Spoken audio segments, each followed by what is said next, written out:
Hello everyone, how are you? कैसे हो तुम लोग?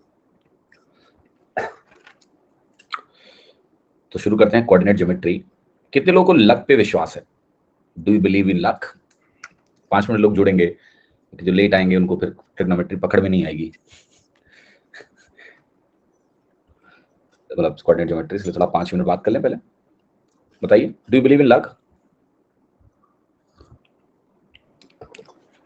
ओके, ये नो।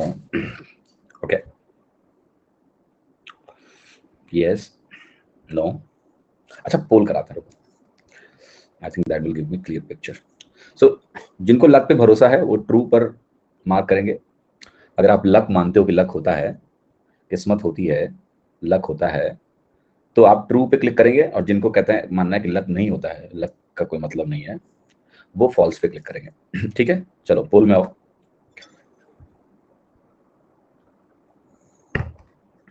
जो लक को मानते हैं वो ट्रू पर जाएंगे, जो नहीं मानते हैं वो फॉल्स पे जाएंगे।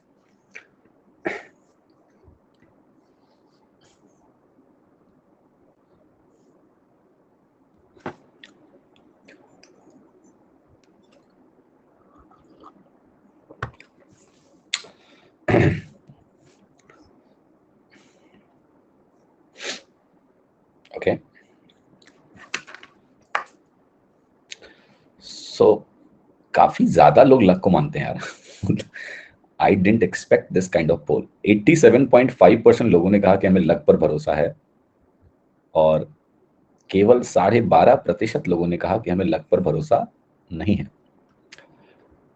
Alright, so I recently read a book, and that book is written by a very renowned person, mathematician, and बहुत ही टेक्निकल बुक है and hard to understand.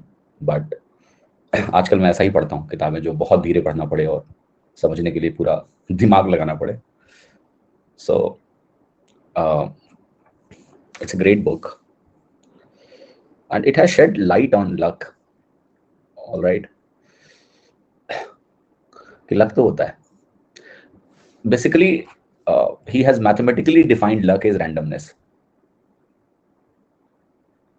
Okay, तो अगर थोड़ा मैथमेटिकल सेंस दें कि बहुत सारी चीजें रैंडमली होती हैं, that is what is luck may be. So बहुत सारा डेटा भी है उसमें कि he has shown कि why he is doing that। कभी लंबे बात करेंगे इस चीज पे। बट ऐसा नहीं कि उसको एग्जाम के कॉन्टेक्स्ट में अप्लाई कर लो। ये बहुत जनरल कॉन्टेक्स्ट है, और किस कॉन्टेक्स्ट में इसको अप्लाई करना है नहीं करना है, ये थोड़ा सा डीप बातें हैं। ठीक है, तो do not make luck is excuse. व्यंग्य जी करें अभी ही कर लीजिए, नहीं नहीं, इससे आपको कोई फायदा नहीं होगा। मैं इसलिए बात कर रहा था बिकॉज देखो, रिस्क लेना चाहिए। जैसे आप लोग एग्जाम की तैयारी करो तो रिस्क ही ले रहे हो ना। तो the one who doesn't take risk they can not be lucky, can they? No, right. तो टेक इट पॉजिटिवली। अगर आप रिस्क ले रहे हो, एग्जाम की तैयारी कर रहे हो, अगर let's say certain luck factor है, बट एग्जाम में आई डू नॉट थिंक कि हम उस तरह से लक फैक्टर को अप्लाई कर सकते हैं जिस तरह से कुछ और सिनारियोज हैं। क्योंकि यहाँ कहीं ना कहीं एक कंटेंट है, एक सिलेबस है जो आप पढ़ते हो, उसके बेसिस पे ऑब्जेक्टिव प्रश्न आते हैं, उस पे आप ऑप्शंस लगाते हो। तो ये ऐसा नहीं कि प्योर लक वाला गेम है। इट्स अबाउट योर डे और नॉट योर डे, राइट वाला खेल है कहीं ना कहीं। तो ऐसा नहीं कि एग्जाम के सिनारियो में आप उसको एग्जैक्टली बिल्कुल सेम फैशन में अप्लाई कर सकते हो, not at all. Okay, but yes, some randomness can be there. मैं कुछ टॉपर से मिला हूं जिन्होंने मुझे इंटरव्यूज में बताया कि जीएस में उनके बहुत अच्छे नंबर इसलिए आए क्योंकि पेपर उनके हिसाब से था, जो पढ़ा था वैसे क्वेश्चन मिले, राइट। तो दैट्स रैंडमनेस, है ना, कि रैंडमली भाई उनको ऐसा पेपर मिल गया। You can call it luck. Okay, so a few things like that can impact result a bit, but yes, taking risk only increases your chances, so it's all good।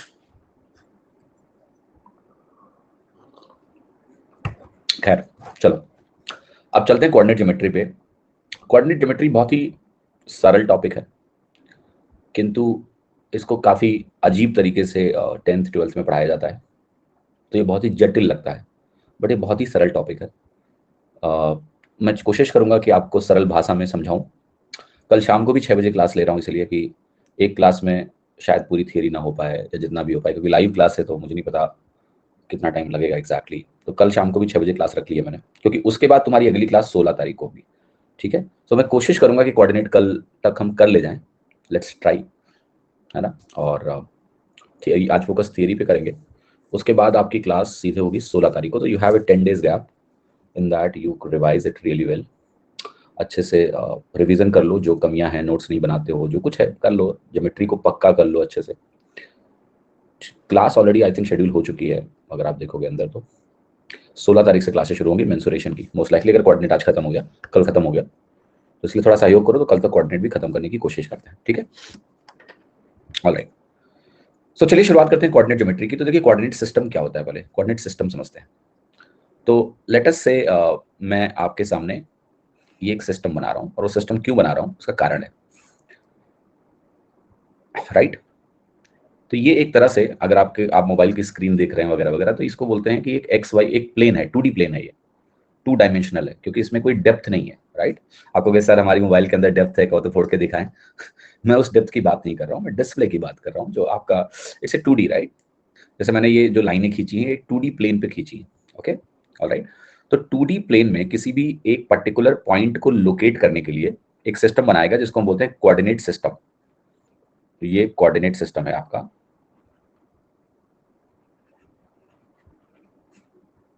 Right. Shalini जी, सिर्फ syllabus खत्म करने से exam नहीं निकलता है, पहली बात तो जो गैप आपको मिला है, उस गैप में जो टॉपिक है उसको आप रिवाइज करिए, और यूट्यूब पे सब पड़ा हुआ है, क्रैश कोर्स मेरा देख लेना अगर एक दो टॉपिक बाकी है तो, ठीक है। सो इतना जल्दी जल्दी दुखी होने वाला एटीट्यूड जो है छोड़ दीजिए, राइट, ओके, प्लीज, ये मेरी रिक्वेस्ट है आपसे। So there is always solution to things, अगर आप चाहेंगे तो उसका समाधान आपको जरूर मिलेगा। आइए इधर 2D प्लेन कोऑर्डिनेट सिस्टम। तो यहां पर क्या हुआ कि जैसे मेरे पास मान लिया यहाँ कोई पॉइंट है, यहाँ कोई पॉइंट है, अब ऐसे लोकेट कैसे करेंगे। जैसे तुम्हारा एक आधार नंबर है, क्या सबका आधार नंबर एक यूनिक नंबर है, यस और नो। सासाराम बिहार में अगर कोई अभिषेक है, उसका एक आधार नंबर है, और कोई दिल्ली के तिलक नगर में कोई अभिषेक है, नाम भले ही सेम है लेकिन उनके आधार नंबर अलग है, तो that's a unique identity. Similarly coordinate system का इस्तेमाल करके हम हर एक पॉइंट को एक यूनिक कोऑर्डिनेट सिस्टम के हिसाब से व्यक्त कर सकते हैं, जिसमें कोई भी पॉइंट अगर हम लेते हैं, तो उस पॉइंट को अगर हम उस पॉइंट से एक्स, ये जो एक्सिस है ना, ये इसको बोलते हैं एक्स एक्सिस, और इसको बोलते हैं वाई एक्सिस। ये दोनों एक्सिस आपस में परपेंडिकुलर होती हैं, और जिस पॉइंट पर ये काटती हैं इसको हम बोलते हैं ओरिजिन। ये बिंदु ओरिजिन कहलाता है। ध्यान से देखिएगा, ये आपका ओरिजिन है। तो हमने क्या किया, हम ये कह रहे हैं कि हम किसी भी पॉइंट को अब दो कोऑर्डिनेट से व्यक्त करेंगे, एक उसका एक्स कोऑर्डिनेट होगा, एक उसका वाई कोऑर्डिनेट होगा। एक एक्स कोऑर्डिनेट होगा, एक वाई। एक्स कोऑर्डिनेट को पहले लिखेंगे, वाई कोऑर्डिनेट को बाद में लिखेंगे। अब एक्स और वाई कोऑर्डिनेट का मतलब क्या है, अगर लेट्स से यहाँ एक पॉइंट पी है जिसका कोऑर्डिनेट हमने कहा एक्स कॉमा वाई है, तो इसका मतलब हुआ कि इस पी पॉइंट से अगर आप एक्स एक्सिस पे परपेंडिकुलर डालोगे, तो जो ये दूरी है यहां से एक्स एक्सिस की, एक एक्स एक्सिस से परपेंडिकुलर डालिए, एक्स एक्सिस पे डालिए, और एक वाई एक्सिस पे परपेंडिकुलर डालिए, ठीक है। तो आप यहां पर ये वाई एक्सिस पे परपेंडिकुलर डालोगे, तो ये जो दूरी है इसकी एक्स, एक्स इधर आए और वाई ऊपर गए, राइट। तो ये जो दूरी है ये इसको एक्स बोलते हैं, और ये जो दूरी है इसको बोलते हैं वाई। मतलब वाई एक्सिस पे वाई और एक्स एक्सिस पे एक्स। तो इस पॉइंट को अगर मुझे यूनिकली लोकेट करना है, तो एक्स कॉमा वाई से हम लोकेट कर सकते हैं। फॉर एग्जाम्पल लेट्स से हमने कहा कि मुझे एक पॉइंट बताओ 4,5 कहाँ होगा, तो आप एक्स एक्सिस पे 4 की दूरी चलिए, यहाँ से 4 की दूरी चलिए, मान लेते हैं 4 इतना है, और वाई एक्सिस पे 5 की दूरी चलिए यहाँ पर। तो ये जो पॉइंट है आपका, ये आपका बन जाएगा 4,5। इसका मतलब ये होगा कि एक्स एक्सिस पे इसकी दूरी 4 यूनिट की है, और वाई एक्सिस पे इसकी दूरी 5 यूनिट की है, राइट, 5 यूनिट्स है। तो इस पॉइंट का कोऑर्डिनेट हो गया 4,5। कितने लोगों की बात समझ में आई, सही है अगर समझ में आई तो। एक और चीज है, अब आप कहोगे सर ये तो ठीक है, लेकिन अब इधर लेंगे लेफ्ट में, राइट में लेंगे तो कैसे समझा पाओगे आप, राइट। तो इसके लिए ना एक और सिस्टम है कोऑर्डिनेट में, जो कि होता है कि हर एक कोऑर्डिनेट में कुछ साइन का भी प्राविधान किया गया है, कि इसको हम बोलते हैं पॉजिटिव एक्स साइड, इसको हम बोलेंगे नेगेटिव एक्स साइड। मतलब अगर आप इधर जाओगे ओरिजिन के, तो वो नेगेटिव कोऑर्डिनेट कहलाएगा। ऐसे ही इधर आपका पॉजिटिव वाई होगा, और इधर आपका नेगेटिव वाई होगा। तो ओरिजिन है 0,0, अगर मैं इस साइड रहूंगा तो मेरा एक्स कोऑर्डिनेट पॉजिटिव रहेगा, वाई कोऑर्डिनेट भी पॉजिटिव रहेगा। लेकिन अगर मैं इधर आऊंगा तो देखो ये एक्स का नेगेटिव वाला हिस्सा है और वाई का पॉजिटिव वाला हिस्सा है, तो ये माइनस और प्लस होगा, x coordinate negative, y coordinate positive. आप यहां आओगे तो इसमें एक्स और वाई दोनों कोऑर्डिनेट आपके नेगेटिव है, और अगर मैं यहां आऊंगा तो आप कहोगे एक्स कोऑर्डिनेट तो पॉजिटिव है लेकिन वाई कोऑर्डिनेट नेगेटिव है। तो इसेंशियली अगर मैं आपसे कहूं कि मुझे बना के दिखाओ -2,3, तो -2,3 में आप क्या करोगे, आप एक्स एक्सिस पे -2 मतलब इस डायरेक्शन में -2 जाइए, यहाँ पर -2, और यहाँ पर आप जाइए -3। तो ये जो पॉइंट आपका बनेगा, लेट्स से ये है -2,3, राइट। मैंने आपको बोला मुझे -3,1 बना के दिखाओ, -3,-1। सो -3,-1 अगर आपको बनाना है तो आप यहां से चलेंगे -3 और -1 यहां आएंगे, तो ये माइनस माइनस आपका -3,-1 हो गया, ठीक है। लेट्स से मैंने कहा मुझे 3,-2 चाहिए, सो 3 आप इधर जाएंगे, 3 इधर जाएंगे, और 3,-2 है तो मे बी -2 आप यहाँ आएंगे, फोर्थ कोऑर्डिनेट में ये वैल्यू जाएगी। सो ये 3,-2 हो गया, ठीक है। तो मोटा मोटा आपको क्लियर हो गया। अब कोई भी पॉइंट अगर एक प्लेन में है तो हम उसको इस एक्स और वाई कोऑर्डिनेट की मदद से हम इसको प्लॉट कर सकते हैं, एग्जैक्टली प्लॉट कर सकते हैं। जैसे यूनिक आधार नंबर है, ऐसे ही अगर किसी कोऑर्डिनेट, किसी पॉइंट का मुझे एक्स और वाई दोनों कोऑर्डिनेट बता दिया जाए तो मैं उसको एग्जैक्टली लोकेट कर लूंगा कि कहां पर है, ठीक है। तो ये तो हो गया कि एक पॉइंट को हमें कैसे व्यक्त करना है कोऑर्डिनेट सिस्टम में। अब एक और मजेदार बात, और वो मजेदार बात ये है कि लेटेस्ट से हमने पॉइंट का कोऑर्डिनेट मालूम चल गया, राइट। पॉइंट का कोऑर्डिनेट मालूम चल गया है अभी कि भाई कोई भी अगर पॉइंट मुझे दे दिया जाएगा तो मैं उसको प्लॉट कर लूंगा, राइट। तो लेटेस्ट से मैंने कहा मेरे पास एक पॉइंट पी है, और वो पी पॉइंट, इस पी पॉइंट को डिनोट कर रहे हैं, एक्स कोऑर्डिनेट को एक्स बोलते हैं, वाई कोऑर्डिनेट को वाई बोलते हैं, जनरल रखते हैं अभी। अब हम इसको मान लें निकालना चाहते हैं कि इसकी ओरिजिन से कितनी दूरी है, तो ये दूरी ये है। अगर मुझे इसकी ओरिजिन से दूरी निकालनी हो, 0,0 से दूरी निकालनी हो, तो ये दूरी एक्स है, एक्स कॉमा वाई है कोऑर्डिनेट। तो कैसे निकलेगी, अब देखो यहां से आप यहां पर एक परपेंडिकुलर डालिए। अगर आप ये परपेंडिकुलर डालेंगे तो आपको दो बातें पता चलेगी। पहली, ये दूरी तो एक्स के बराबर है, क्योंकि एक्स कोऑर्डिनेट एक्स है, तो ओरिजिन से ये इधर एक्स है, ये दूरी आपकी वाई के बराबर होगी। तो यहां पर जो ये दूरी है आपकी, ये बनेगी आपकी √x² + y², ठीक है। तो इसको आप क्या लिखोगे, डिस्टेंस यानी दूरी of a point P x, y from origin, और ओरिजिन क्या है 0,0, क्या बनेगा आपका √x² + y², ठीक है। तो ये तो हो गया 0,0 और एक पॉइंट P है उसके बीच में दूरी। जैसे मैं एग्जांपल लिखता हूं, और वो एग्जांपल ये है कि मुझे मान लिया 3,4 की ओरिजिन से दूरी निकालनी है, ये पॉइंट P है, इसकी मुझे ओरिजिन से दूरी निकालनी है। आंसर क्या आएगा, 3² + 4² यानी 5, ठीक है, सिंपल है। हाँ जी, राइट। नेक्स्ट आते हैं। अब आप कहोगे सर ये बात तो चलो ठीक है कि आपने मुझे ओरिजिन से दूरी सिखा दी, ओरिजिन भी एक तरह का पॉइंट है, क्या पॉइंट है 0,0, लेकिन मान लिया हमें ओरिजिन से दूरी ना निकालनी हो। जैसे हमें एक पॉइंट दे दिया जाए P1, और ये P1 पॉइंट हो x1, y1, समझना इस बात को। एक हमें पॉइंट दिया गया P1 लेट्स से यहाँ पर, और ये जो पॉइंट है हमारा P1, इसका कोऑर्डिनेट हमें दे दिया गया x1, y1, राइट।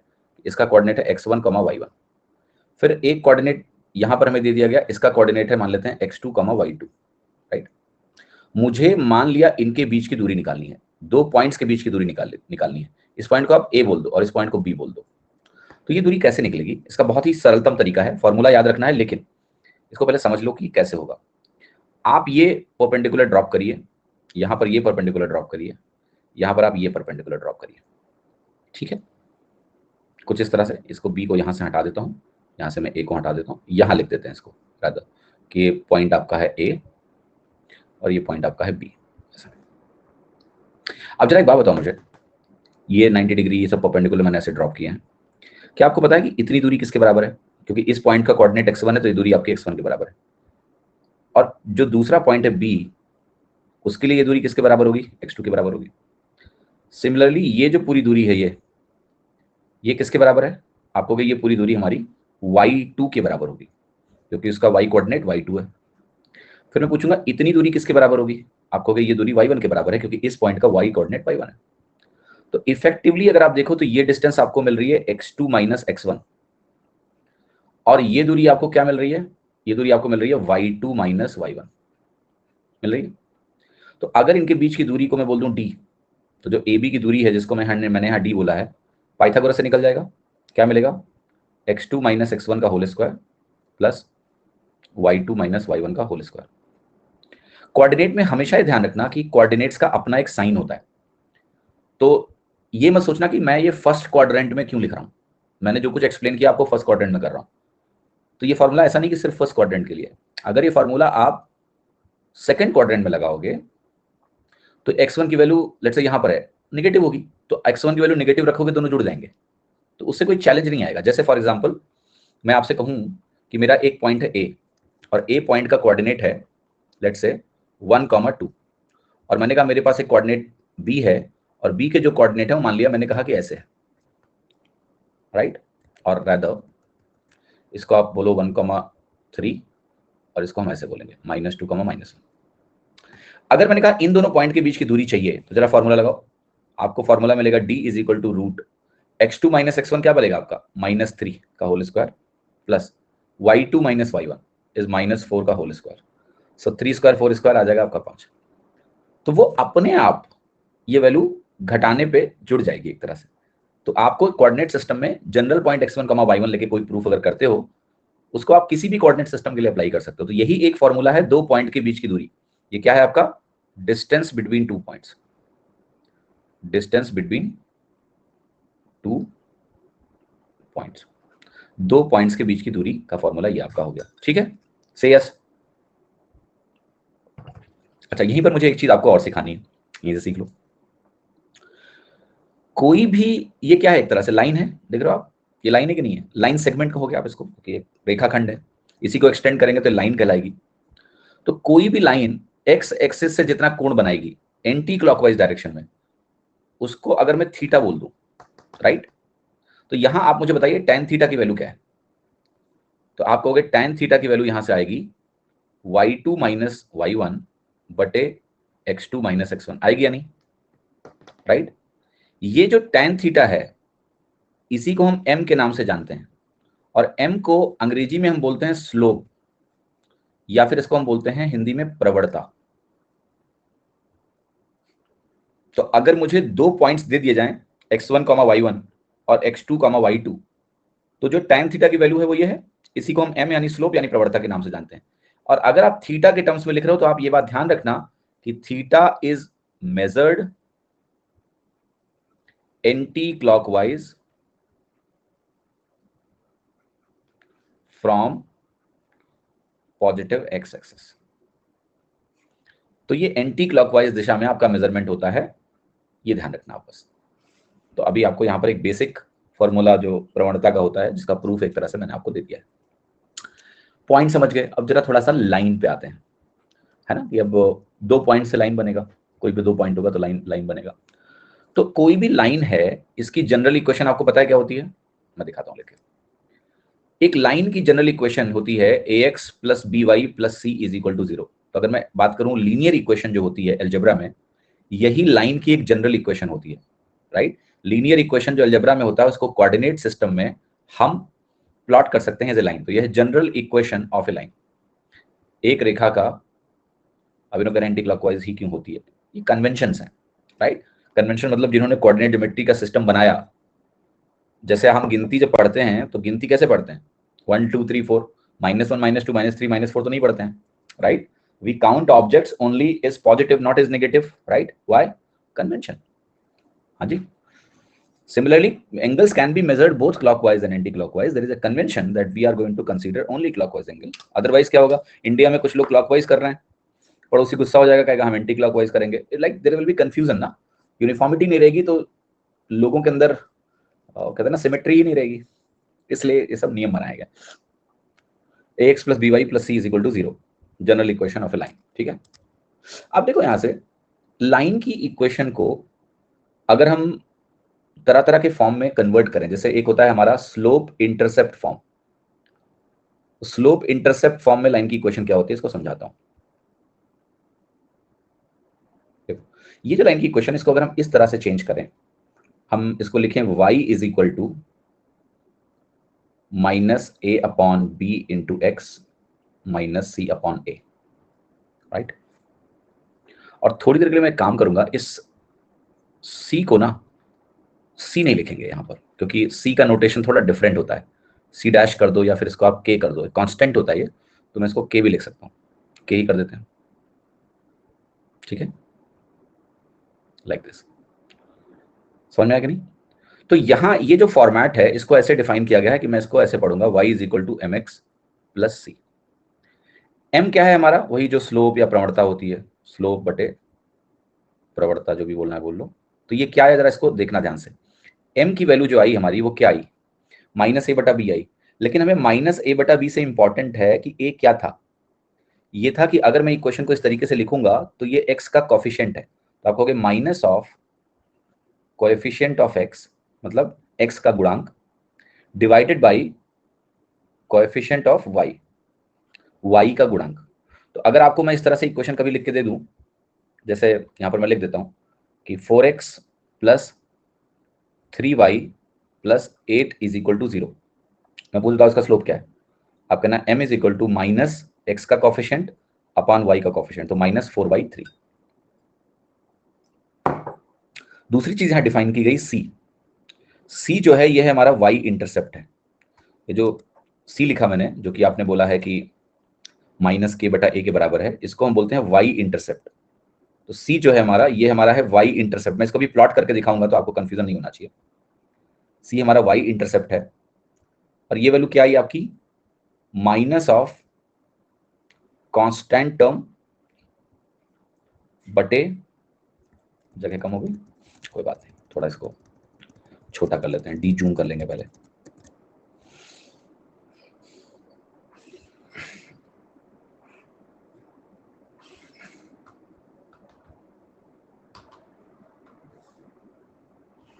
एक सेकंड देना बस,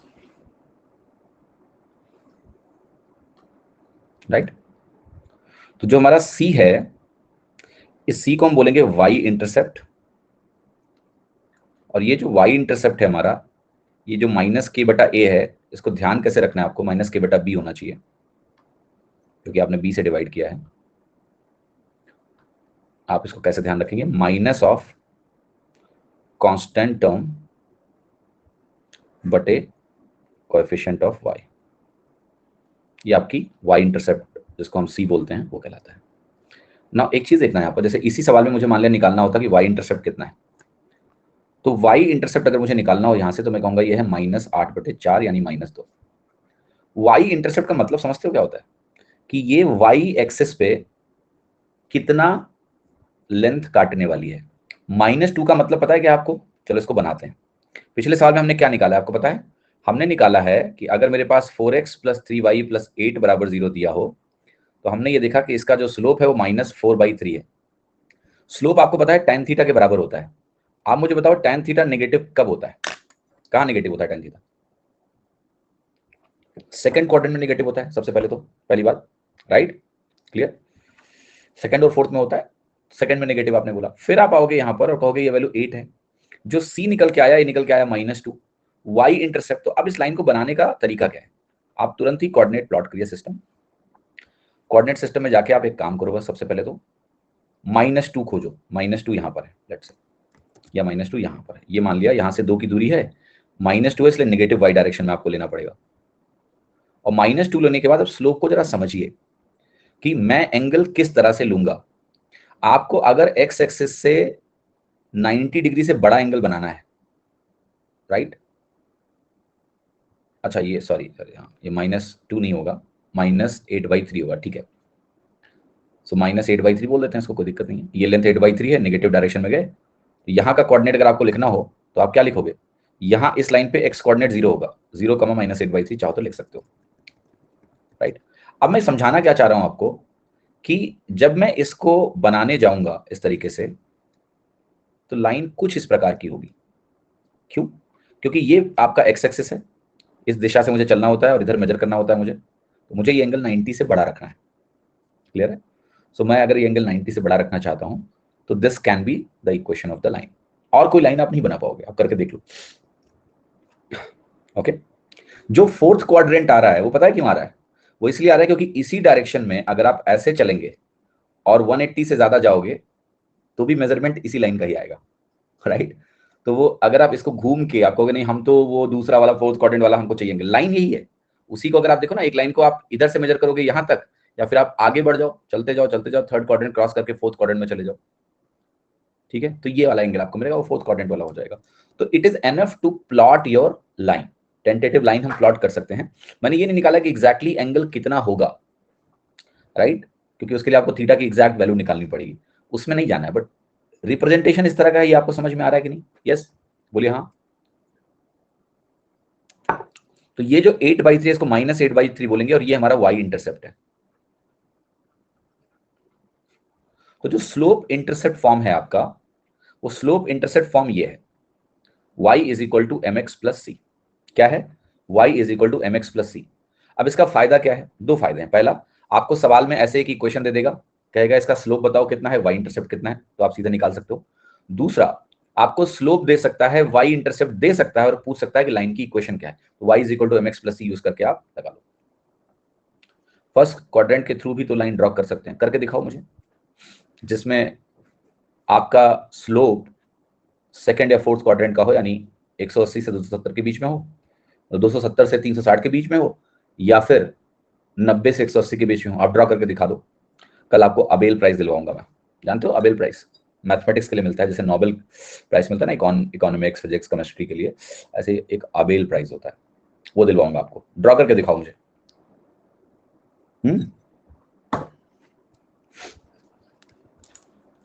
चलो, y is equal to mx plus c, slope intercept form हो गया। अब एक काम करते हैं, अब ऐसा करते हैं कि हमें एक लाइन की इक्वेशन मान लिया ज्ञात करनी है, जिसमें मैं लिख रहा हूं यहां पर, equation of a line passing through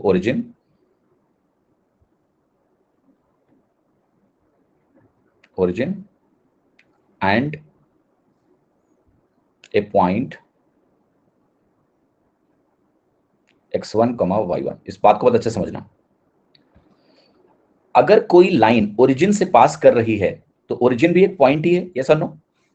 yes और नो? यस, क्योंकि हमें यूनिक लाइन बनानी है, ऐसा नहीं कि 100 लाइन बना दिया, राइट। तो आप कहोगे ये 0,0 से एक लाइन पास हो रही है। अब 0,0 से कितनी लाइंस पास हो सकती हैं? आप कहोगे सर अनंत रेखाएं बना सकते हैं यहाँ तो हम, जैसे ये एक लाइन ये बनाई मैंने तुम्हारे लिए। आप कहोगे सर यही एक लाइन नहीं है, ऐसे मैं अनंत रेखाएं बना सकता हूँ, राइट, क्योंकि इसका जो स्लोप है ना, ये थीटा, ये तो हम चेंज करते रहेंगे, और ये लाइन यहीं से पास होती रहेगी, तो एक पॉइंट से पास करने वाली तो इनफाइनाइट लाइंस होती हैं। तो सवाल ने इसलिए कुछ बोला है, सवाल ने ये बोला है कि वो लाइन एक और पॉइंट है हमारा P, let's say x1, y1, वहां से भी पास हो रही है। मेरा एक प्रश्न है कि अगर x1, y1 से भी ये लाइन पास हो रही है, तो अगर मैं 2 पॉइंट दे दूं तो लाइन फिक्स हो गई कि नहीं? यस। अब ये एक वही लाइन हो सकती है, 2 पॉइंट से पास होने वाली इनफाइनाइट लाइन नहीं होती है, फिक्स हो गई लाइन। अब लाइन अगर फिक्स हो गई तो आप मुझे इसकी इक्वेशन निकालनी है। कैसे निकालूंगा मैं इक्वेशन? सबसे पहले आप इसका निकालिए स्लोप, स्लोप निकालिए इसका, और स्लोप निकालिएगा और उत्तर आ जाएगा। स्लोप कैसे निकलेगा? आप कहोगे यहां से परपेंडिकुलर डाल देंगे इस पे, और परपेंडिकुलर जैसे डालेंगे ये वैल्यू y1 होगी और ये वैल्यू x1 होगी। तो स्लोप की वैल्यू यहां पर क्या आ जाएगी आपकी? y1/x1 आई कि नहीं आई? यस, आया कि नहीं आया? स्लोप आ गया। अच्छा बताना, y इंटरसेप्ट इसका है कुछ या 0 है? यहां पर y इंटरसेप्ट कितना है? 0 है, क्योंकि लाइन ओरिजिन से पास हो रही है। ओरिजिन से लाइन जहां से भी पास हो उसकी ओरिजिन से दूरी निकालनी होती है। y एक्सिस को, y इंटरसेप्ट क्या होता है? लाइन y एक्सिस को जहां काट रही है उसकी ओरिजिन से दूरी, यहां 0 हो जाएगा क्योंकि ओरिजिन से पास हो रही है। अब आप वही फॉर्मूला लगा दो। क्या formula? y is equal to mx plus C लगा दें, तो y इज इक्वल टू क्या आ गया? y1/x1 into x mx plus C, तो 0 है। बट क्या ये लाइन की इक्वेशन है? नहीं, ऐसे थोड़ा ना लाइन की इक्वेशन बनेगी। लाइन की इक्वेशन कैसे बनेगी मैं तुम्हें अब दिखाता हूं। देखो लाइन, ये तो फिक्स पॉइंट है ना, x1, y1, 0, 0। लाइन की इक्वेशन कैसे बनेगी, अब इसके आगे की कहानी देखो। यहां तुम्हें मैं बनाता हूं हीरो। आप कहोगे अगर मुझे लाइन की इक्वेशन लिखनी है तो मुझे जनरल कोई पॉइंट पी लो ना इस लाइन पे, उसको मैं बोलूंगा x, y, राइट। एक जनरल पॉइंट लिया मैंने। मुझे लाइन की इक्वेशन उस x और y के टर्म में कुछ लिख के दिखाओ, राइट। तो मैंने कहा मैंने एक पॉइंट ले लिया जो इस लाइन पे लाई करता है x, y, जहां पर x, y वेरिएबल है, चेंज कर सकते हो अपनी मर्जी के हिसाब से, जो इस लाइन पे लाई करता हो। अब आप कहोगे कि मैं यहां से एक परपेंडिकुलर ड्रॉप करूंगा यहां पर। आप बताओ अगर ये पॉइंट इस लाइन पे लाई करेगा, तो मेरा आपसे छोटा सा प्रश्न है, कि मैं इस पॉइंट के लिए अगर स्लोप निकालूं तो can you tell me what will be the slope, right? तो आप कहोगे कि स्लोप इसका मैं ऐसे भी लिख सकता हूं कि इसको ऐसे लाइन ड्रॉ कर दूं, और 2 पॉइंट से जाने वाला स्लोप मैंने आपको लिख के दिखाया था क्या होता है, y minus y one upon x minus x one. वहां पर आपका ये y2 minus y one upon x2 minus x one था। यहां पर अगर ये x, y हो गया तो क्या यही स्लोप होगा या नहीं होगा? बोलो यस, यस और नो, राइट? एक और कंडीशन मैं यहां पर देना चाहता हूं आपको, बेसिकली जो ये फॉर्मेट मुझे लिखाना है, यहां m हटा दो।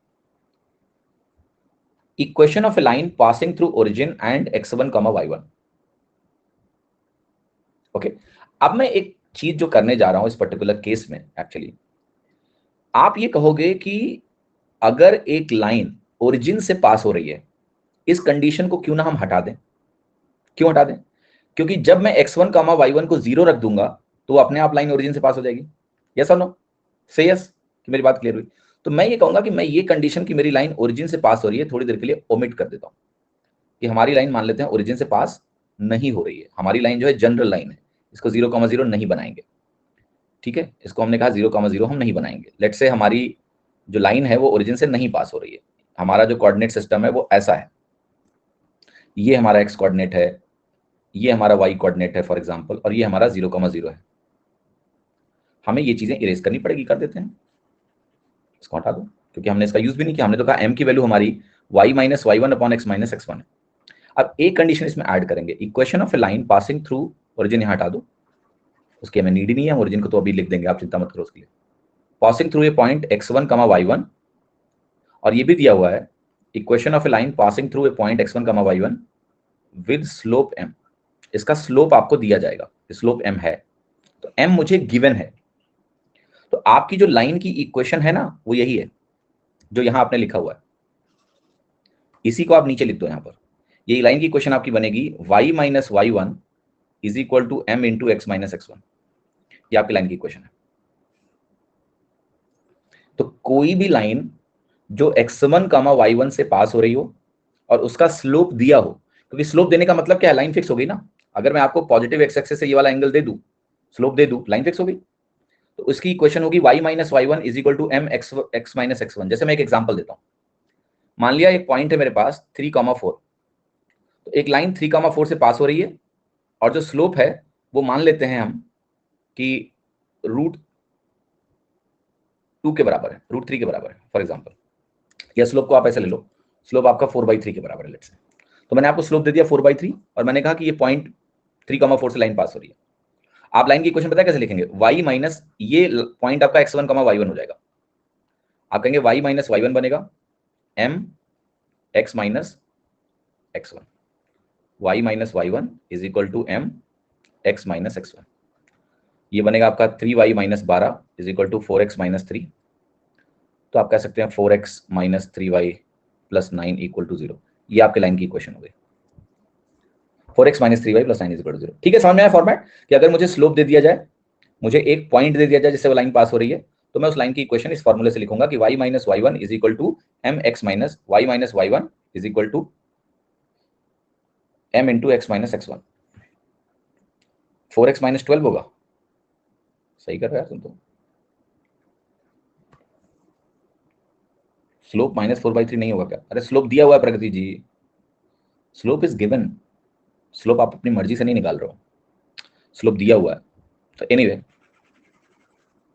कोई बात नहीं, तो इस लाइन की इक्वेशन चेंज हो जाएगी। क्या आ गया, 4x minus 3y equal to 0, right? 4x minus 3y बराबर 0 आ गया इस लाइन का इक्वेशन। ठीक, अब एक चीज और बताओ मुझे, इसी फॉर्मूले में मैं लाइन दिखाता हूं आपको, लाइन पासिंग थ्रू ओरिजिन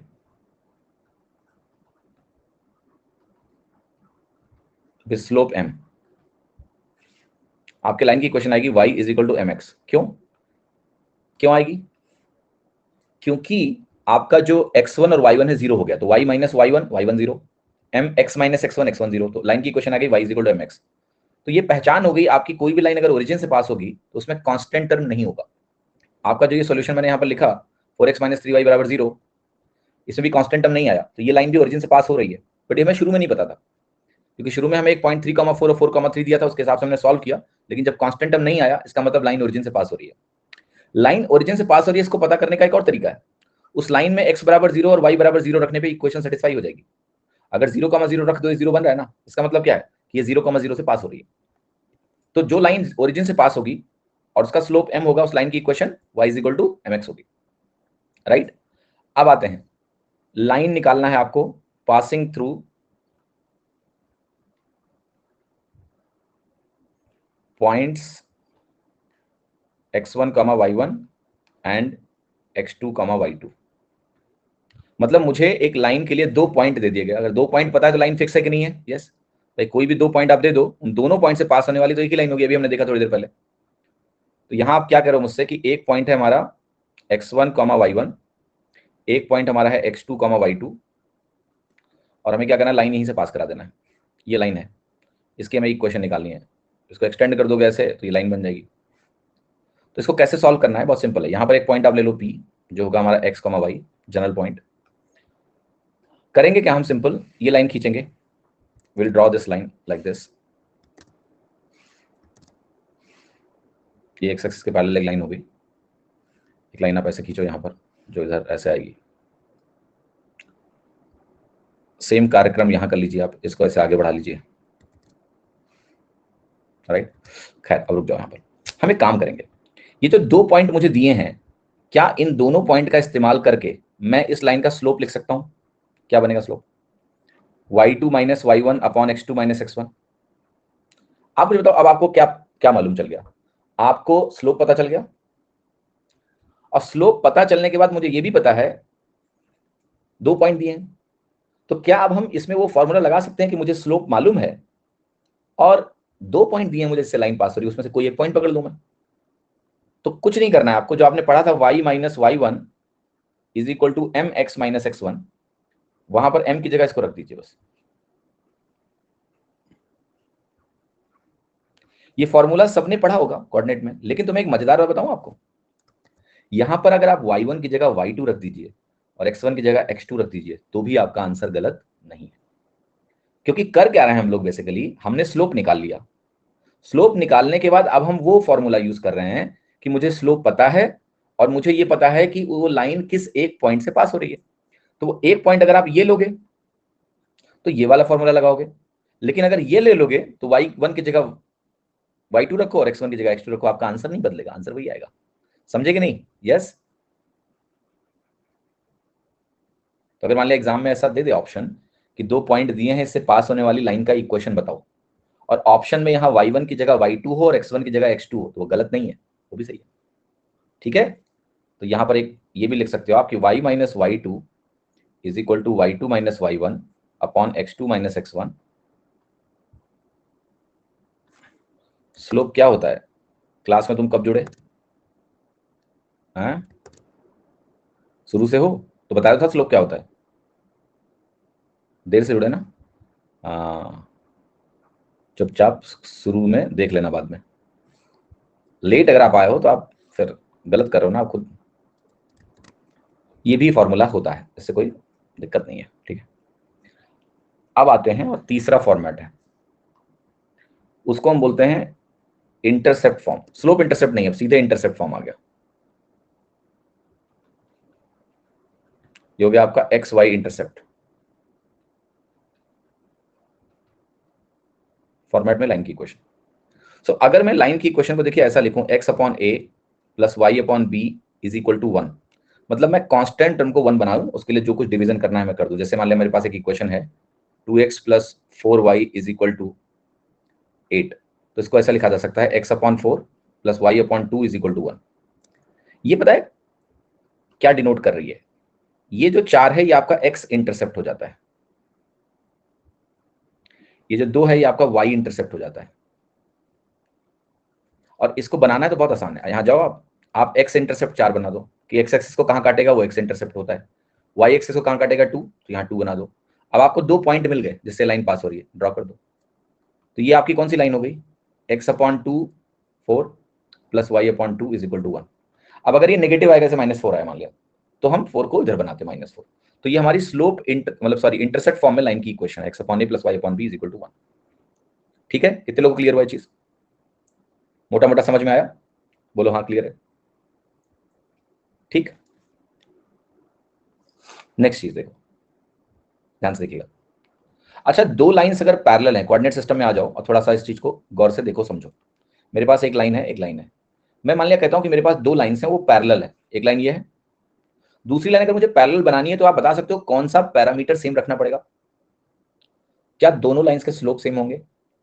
क्योंकि स्लोप ही इस लाइन को सेम बना सकता है कि भाई पॉजिटिव एक्स एक्सिस से कितना एंगल बना रहे हैं। अगर वो सेम हो जाए तो दो लाइन पैरेलल होंगी। तो मैंने कहा लाइंस पैरेलल कब होंगी? लाइंस पैरेलल होंगी, पैरेलल लाइंस अगर उनका स्लोप कितना हो जाए? इक्वल हो जाए। स्लोप हमारा इक्वल हो जाए, स्लोप इक्वल होंगी तो लाइन क्या होंगी? पैरेलल होगी। यस, बोलो हाँ क्लियर है। ठीक, तो अब मान लिया मेरे को एक लाइन गिवन है, एक गिवन लाइन है, और वो गिवन लाइन की इक्वेशन आपको ऐसे दी है, ax plus B Y plus c is equal to 0। ये एक लाइन दी है मान लिया मुझे। सो इक्वेशन ऑफ लाइंस, और इसको मैं डिनोट करूंगा लेट्स से L1 के नाम से, इसको क्या बोलूंगा मैं? Line 1। Equation of lines parallel to L1। आपको पता है स्लोप इनका सेम रखना पड़ेगा। तो स्लोप सेम रखने के लिए क्या मैं इसको ऐसे ही लिख दूं?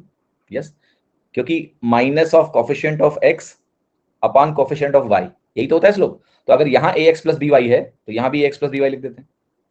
लेकिन ये जो कांस्टेंट है सी, ये सेम नहीं हो सकता। ये अगर सेम कर दिया तो लाइन सेम हो गई। इसको मैं k लिख दूंगा।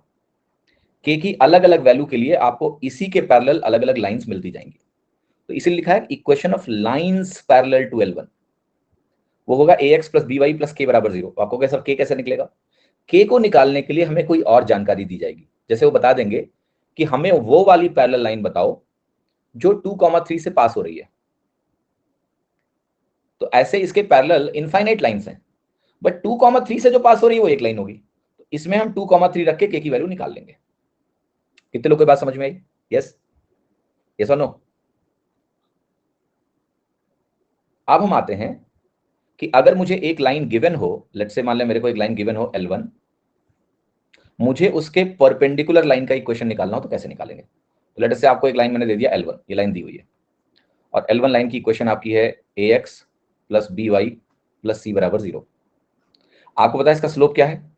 माइनस a बटा बी, राइट? स्लोप है।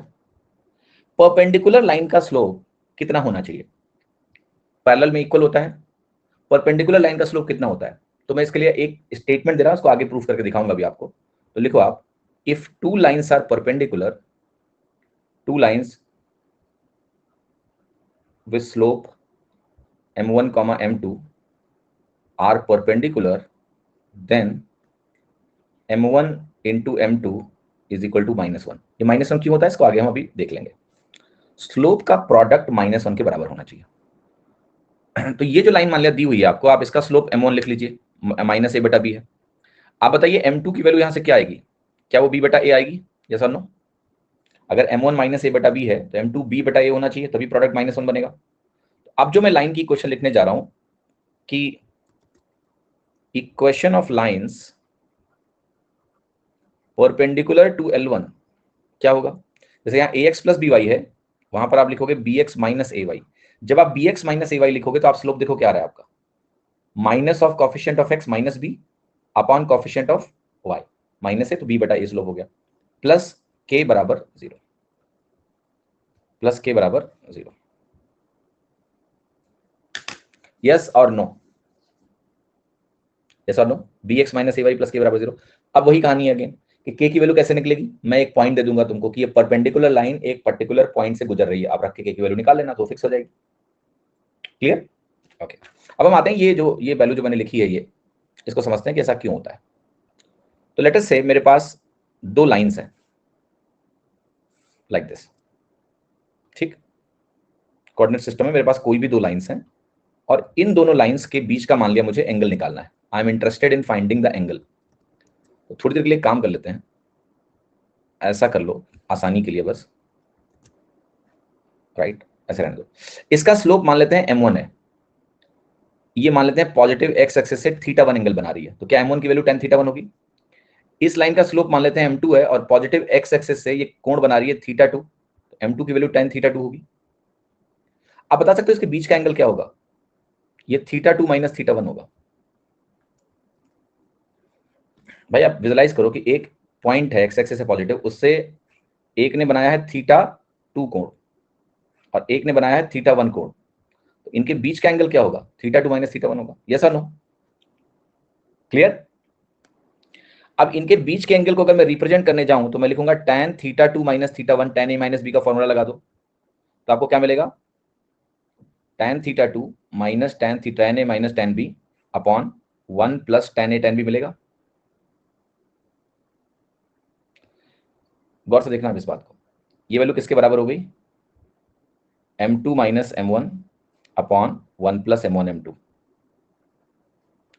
यूजुअल अगर आप बुक के नोटेशन में जाओगे तो वहां आपको मिलता है m1 minus m2 upon 1 plus m1 m2, और वो इसलिए मिलता है क्योंकि वहां पर इसको m1 मानते हैं, मतलब वो ऐसा ऑर्डर रिवर्स होता है, तो वो मैं चेंज कर देता हूं।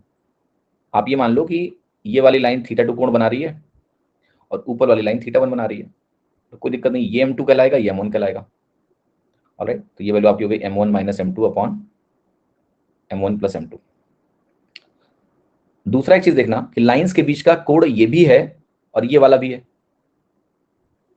ये भी तो लाइन के बीच का ही कोण है, तो एक एक्यूट मिलेगा और एक ऑब्ट्यूस मिलेगा, दो कोण मिलेंगे, राइट?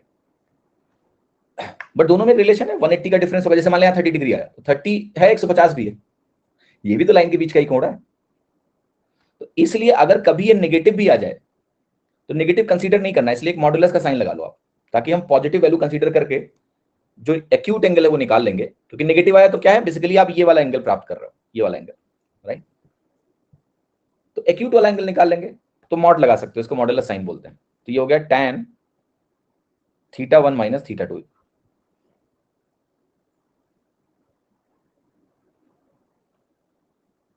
अब यहां से आपको एक काम करना है, ध्यान से देखो, आप खुद देखो, अगर लाइंस पैरेलल होंगी तो θ1 θ2 के बराबर हो जाएगा। आप खुद देखो, ये अंदर जीरो जाएगा tan के अंदर, tan 0 0 होता है, ये जीरो कब होगा? जब m1 m2 के बराबर होगा। यहां से प्रूफ हो रहा है मैथमेटिकली कि लाइंस अगर पैरेलल हैं तो स्लोप बराबर होते हैं। प्रूफ हुआ। अगर लाइन परपेंडिकुलर है तो आपको मैंने ये पढ़ाया है, आप लोगों को पता है कि tan 90 में 1/0 आ जाता है नीचे। यस, तो अगर आपने कहा लाइंस परपेंडिकुलर हैं तो θ1 माइनस θ2 क्या होगा? 90। यहां लिख लो आप, tan θ1 माइनस θ2 क्या है आपका? ये वैल्यू आपकी आई m1 minus m2 upon 1 plus m1 m2। पहले मैंने कहा पैरेलल है, पैरेलल के केस में मैंने कहा θ1 बराबर θ2 हो जाएगा, तो ये बनेगा tan 0 is equal to m1 minus m2 upon m1 plus m2। यहां से आपका सॉल्व होगा कि m1 m2 के बराबर होगा, इसलिए पैरेलल लाइन में स्लोप इक्वल होते हैं, जो हम ऑब्जर्वेशन के साथ भी समझ गए और ये मैथमेटिकल प्रेजेंटेशन से भी समझ गए। लेकिन अगर लाइंस हमारी परपेंडिकुलर हैं तो आप बताओ मुझे क्या होगा? परपेंडिकुलर में tan 90 बनेगा, tan 90 की वैल्यू 1/0 होती है, और ये वैल्यू आपकी क्या है? m1 minus m2 upon 1 plus m1 m2। Denominator zero बनाने के लिए क्या मुझे 1 प्लस m1 m2 को जीरो बनाना पड़ेगा? तो 1 प्लस m1 m2 अगर जीरो होगा तो क्या आपका m1 m2 माइनस 1 होगा? बिल्कुल। इसलिए परपेंडिकुलर लाइंस अगर हैं तो उनके स्लोप्स का प्रोडक्ट -1 होगा, ये बात ध्यान रखना। अगर लाइंस परपेंडिकुलर हैं तो उनके स्लोप्स का प्रोडक्ट -1 होगा, यही मैंने पहले आपको लिख के दिखाया था। क्लियर हुआ सभी को? यस बोलो अगर समझ में आया तो। ठीक है, कहिए यस। हाँ जी, ठीक है। अब आगे आओ, एक और चीज। मान लिया मेरे पास एक लाइन है ax plus by plus c बराबर 0, ये एक लाइन की इक्वेशन है L1, और एक पॉइंट P है मेरे पास जो है x1, y1। क्या है? x1, y1। ठीक है, find perpendicular distance of P from line L1। मतलब एक पॉइंट P की एक लाइन से मुझे दूरी निकालनी है।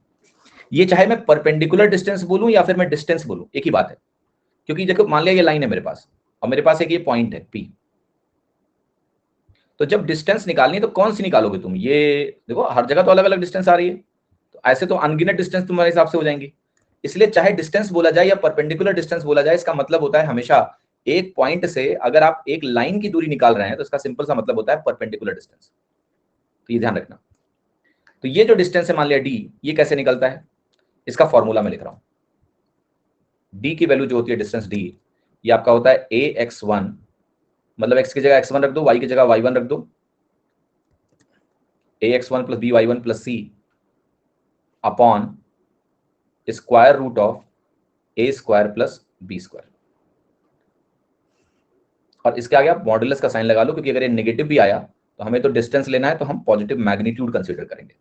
तो distance of a point P from line L1 is ax1 plus by1 plus c upon root a square plus b square. इसी चीज को आप एक स्पेसिफिक केस में कहें अगर कि distance of a line L1 जो कि है आपका ax1 ax plus by plus c बराबर 0, और ये हम डिस्टेंस कहां से निकाल रहे हैं, फ्रॉम ओरिजिन 0,0। तो आपको पता है x1 y1 क्या हो गया, 0 0 हो गया। तो ये डिस्टेंस क्या निकलेगी, ये आएगी सिंपली c अपॉन यानी constant term divided by root a square plus b square. Pragati ji, online class में नोट्स नहीं बनाने होते हैं क्लास के साथ, पहली बात। आपको ये सेम पीपीटी मिल जाएगी, तो आप वहीं से उतार लेना, समझने पे जोड़ दो। यहां पर वो ऑफलाइन क्लास में होता था कि टीचर भाग जाएगा तो पता कैसे चलेगा क्या लिखा उसने बोर्ड पे। ऑनलाइन क्लास में नोट्स नहीं बनाने होते हैं, क्लास के बाद बनाने होते हैं, ठीक है। समझने पे जोड़ दो यहाँ क्या हो रहा है, ठीक है। तो ये डिस्टेंस हो गया। एक और चीज देखना है, distance between two parallel lines, distance between two parallel lines. दो पैरेलल लाइन से मान लिया a1x ax plus by plus c1 बराबर 0, इसको बोलते हैं लाइन L1। दूसरी पैरेलल लाइन होगी तो यहां भी ax प्लस by ही आएगा, पर यहां मैंने कहा c2 आएगा, ये हो गई L2। इनके बीच की दूरी आपको पता है क्या होगी, d। अगर वो डिस्टेंस मैंने कहा d है, इनके बीच की दूरी डिस्टेंस d है, तो वो दूरी आप ऐसे लिखेंगे c2 minus c1 upon root a square plus b square. मैं आपको एक्सप्लेन करता हूं कि ऐसा क्यों होता है, right. c2 minus c1 upon root a square plus b square क्यों आया, इसका बहुत सिंपल सा रीजन है। देखो मेरे पास मान लिया एक लाइन ये है और एक लाइन ये है, राइट। और x और y कोऑर्डिनेट जरा बनाते हैं। मैंने कहा ये x और y कोऑर्डिनेट है मेरा, राइट।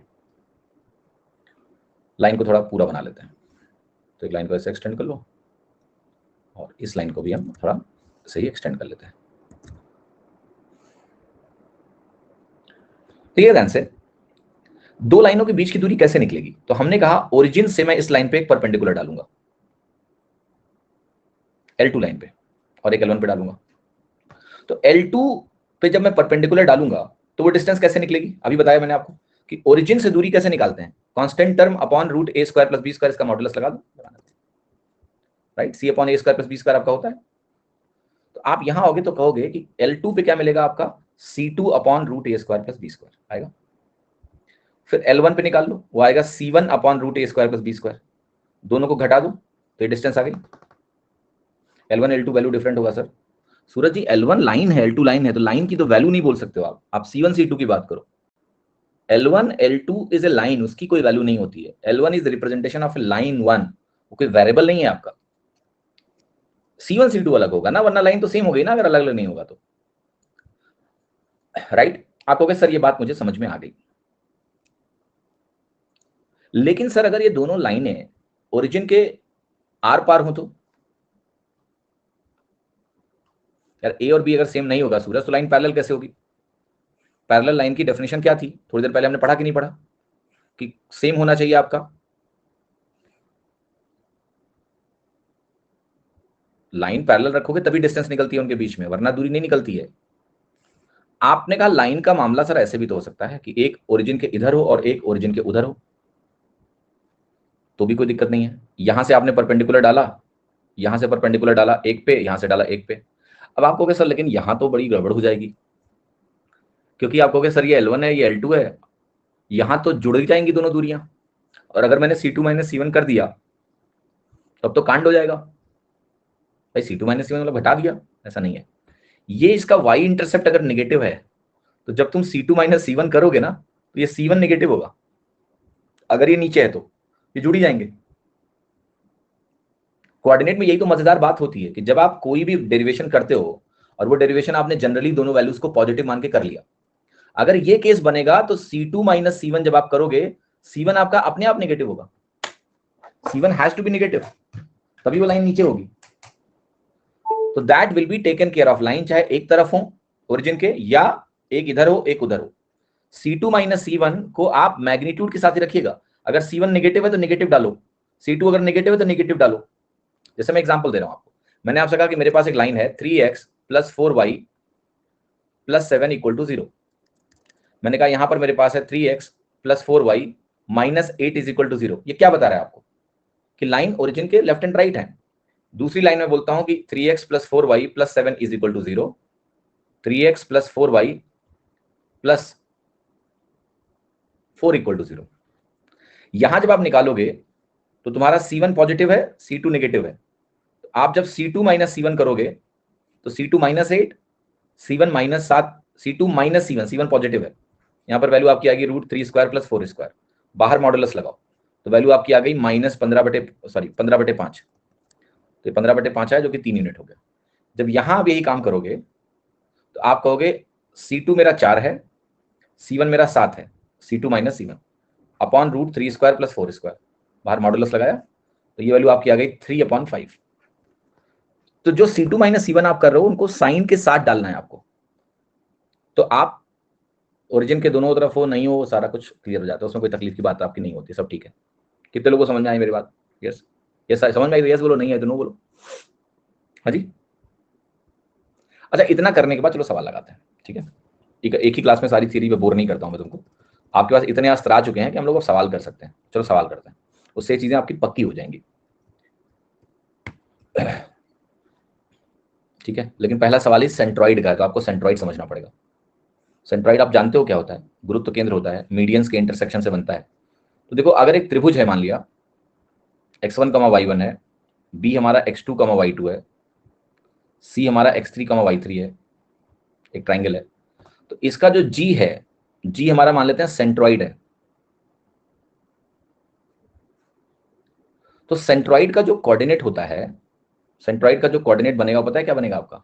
x कोऑर्डिनेट आपका होगा x1 plus x2 plus x3/3, y coordinate आपका होगा y1 plus y2 plus y3/3।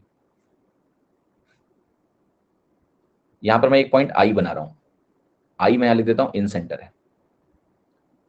इन सेंटर के लिए भी एक फॉर्मूला है, ये अगर A है, ये अगर B है और ये अगर C है। तो इन सेंटर का कोऑर्डिनेट लिखना है अगर आपको, तो आप ऐसे लिखोगे AX1, A के सामने x1 कोऑर्डिनेट, B के सामने x2 कोऑर्डिनेट, C के सामने x3 coordinate upon A plus B plus C, comma AY2 plus AY1 plus BY2 plus CY3 upon A plus B plus C। Circumcentre का coordinate नहीं लिखाऊंगा क्योंकि उसका बहुत ही जटिल फार्मूला है, वो फार्मूला देकर तुम पागल हो जाओगे।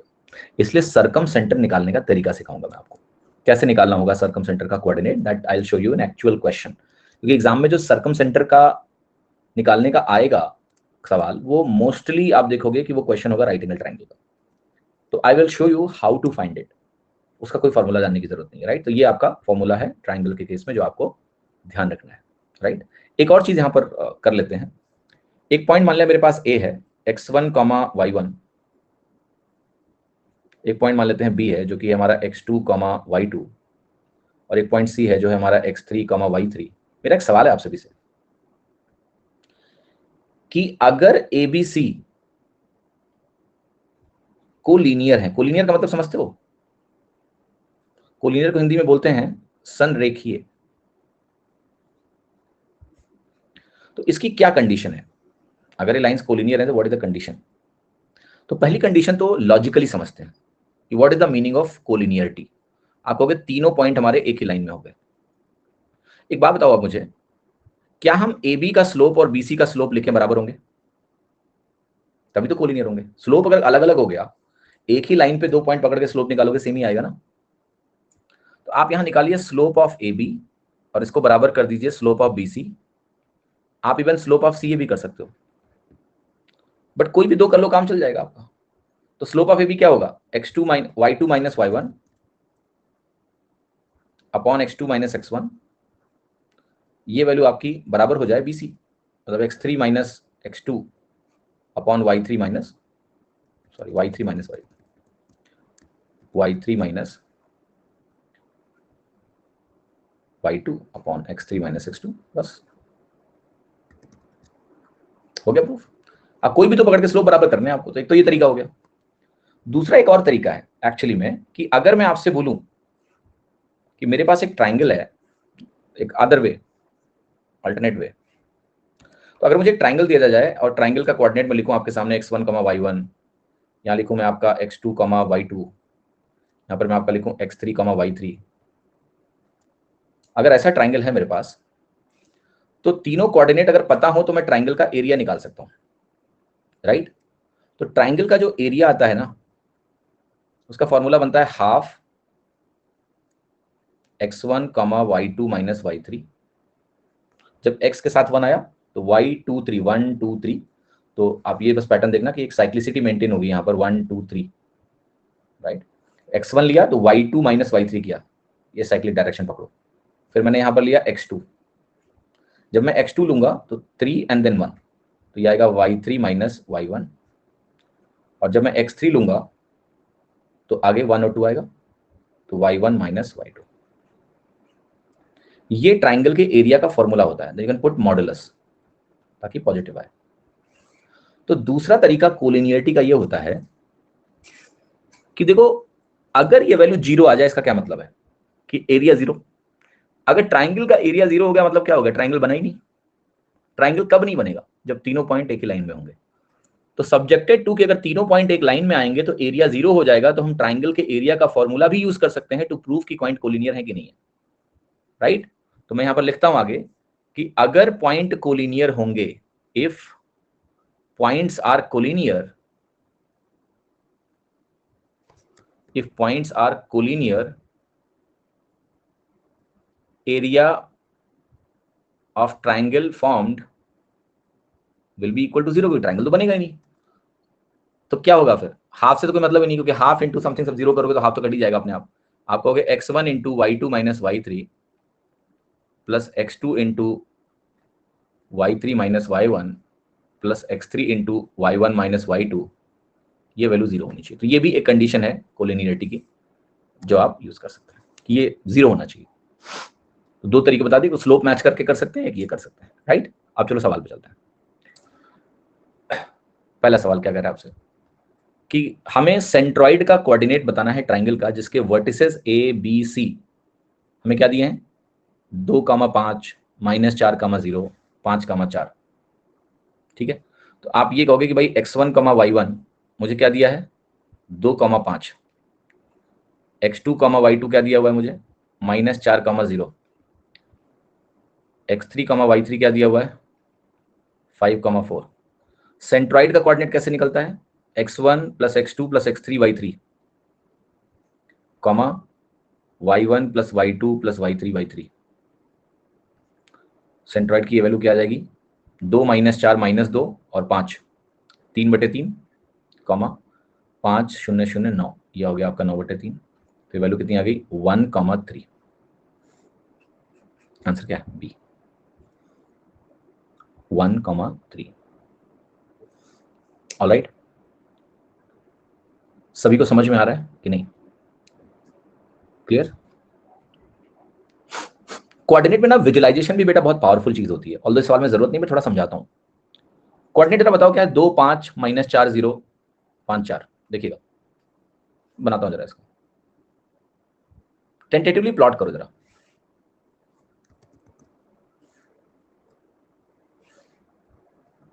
2 5, लेटर से मैंने कहा ये 2 है और 5 कहीं यहाँ है, तो ये 2,5 हो गया। 5,4 क्या होगा, 5 यहाँ होगा लगभग, 4 यहाँ होगा, तो ये 5,4 हो गया।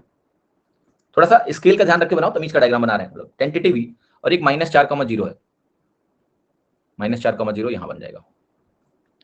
जरा ट्राइंगल बनाओ,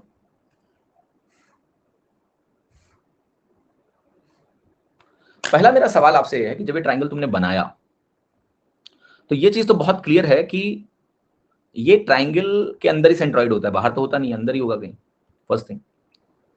दूसरा, आपको ये चीज भी क्लियर है कि भाई सबका वाई कोऑर्डिनेट 0 या पॉजिटिव है, तो सेंट्रॉइड का वाई कोऑर्डिनेट तो पॉजिटिव ही होगा, ये तो बिल्कुल क्लियर है भाई। सबके अगर 0 या पॉजिटिव है तो y coordinate it's simply, y coordinate क्या है, average of 3 points, 3 y coordinate. तो अगर सारी वैल्यू पॉजिटिव है, 0 या पॉजिटिव है, तो एवरेज पॉजिटिव ही आएगा उसका, सिंपल एवरेज। तो वाई कोऑर्डिनेट पॉजिटिव होगा, और वाई कोऑर्डिनेट पॉजिटिव होने से हमें पता है कि ये और ये उत्तर नहीं है मेरा, ये और ये उत्तर नहीं है मेरा। लेकिन ए और बी में आप डायरेक्टली उत्तर नहीं मार सकते हो, क्योंकि डायग्राम कितना भी तुम स्केल से बनाओगे, करेक्ट डायग्राम बना होगा इसकी गारंटी नहीं है।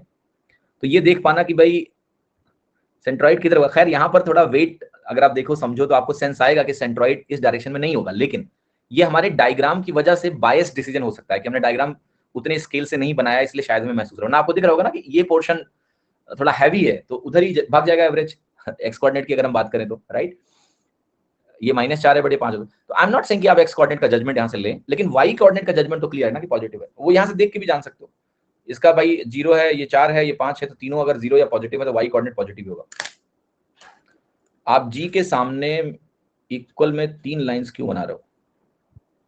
हैं? जी के सामने 3 लाइन कहाँ बना दी मैंने? भैया ये एक्स वाई कोऑर्डिनेट है, मैंने ट्राइंगल बनाया है, तीनों वर्टिसेस ट्राइंगल के दिए, मैंने ट्राइंगल बनाया है, आई मेड ट्राइंगल।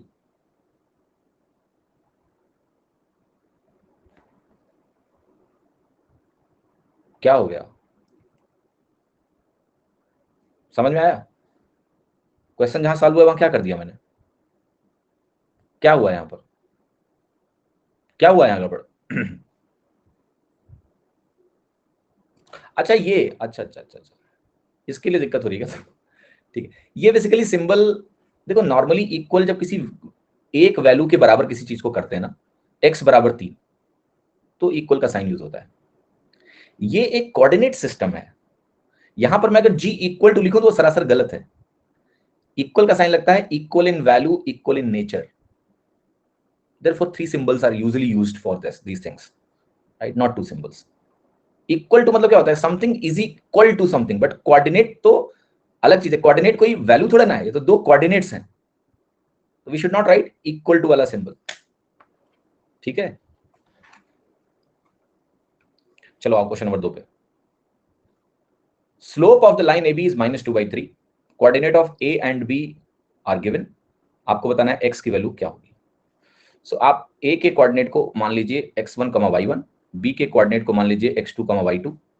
स्लोप दिया है, आपको पता है m की वैल्यू क्या होती है, y2 - y1 बटे x2 - x1, अगर 2 पॉइंट दिए हो तो। आपको सवाल में स्लोप -2/3 दिया है, रख दो। y2 की वैल्यू 2 है, y1 की वैल्यू -3 है, रख दो। अपॉन x2 कितना है आपका 2, और x1 कितना है -3, तो ये वैल्यू आपकी बन गई 5/5। तो ये तो नहीं, नहीं, ये क्या किया मैंने, ये गलत कर दिया, ये भी गलत कर दिया। ये है 5 - x, 5 बटे 5 - x हो गया,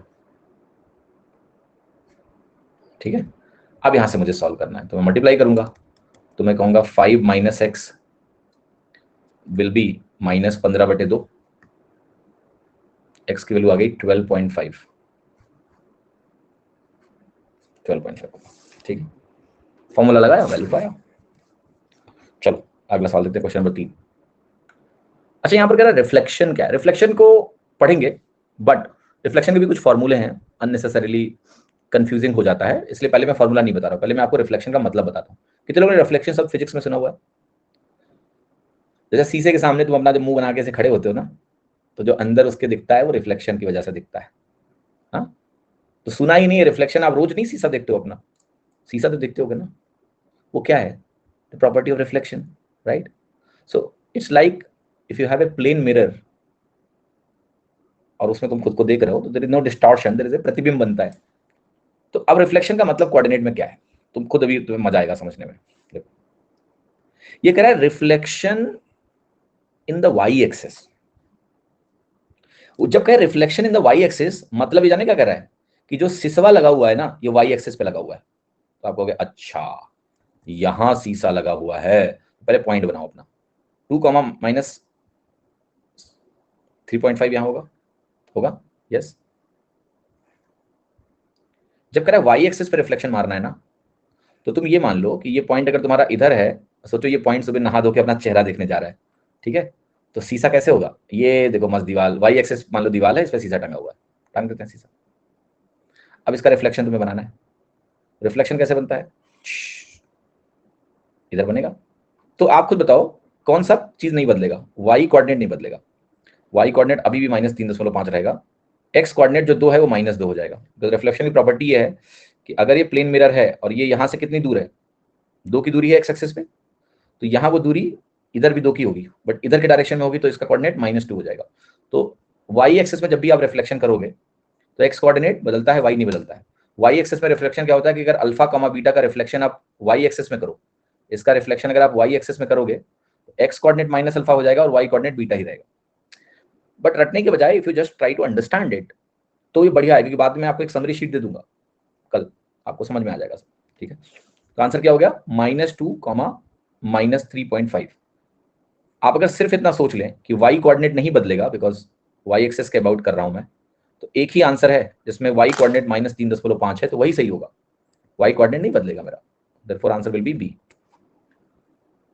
आ गया उधर एक और फॉर्मूला तुम्हें भी यहां मिलेगा मस्त, राइट।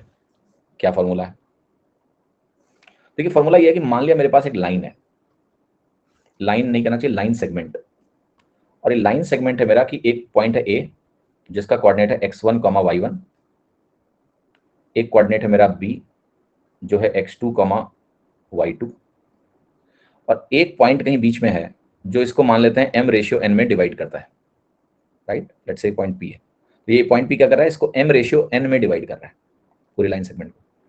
तो इस p पॉइंट के जो कोऑर्डिनेट होते हैं ना, वो कैसे लिखे जाते हैं, ये होता है कि इस m को x2 से गुणा करते हैं, mx2 + nx1 अपॉन m+n। कुछ वेटेड एवरेज टाइप का फॉर्मूला लग रहा है, एक्चुअली में निकलता ही वेटेड एवरेज से है, वही तरीका होता है। बट ये mx2 से क्यों गुणा होता है मैं इसमें घुसूंगा नहीं, पीएचडी नहीं करानी है तुमको, ठीक है। फिर y कोऑर्डिनेट होगा m को इधर से गुणा करोगे y2 से प्लस ny1, n को y कोऑर्डिनेट इधर अपॉन m+n। इसको बोलते हैं सेक्शन फॉर्मूला, इसको बोलेंगे इंटीरियर डिवीजन, अंदर डिवीजन हुआ है कि नहीं हुआ है, इंटीरियर डिवीजन है, अंदर डिवीजन हुआ है, पॉइंट पी अंदर है, तो ये फॉर्मूला होगा, right. Now understand it in other way.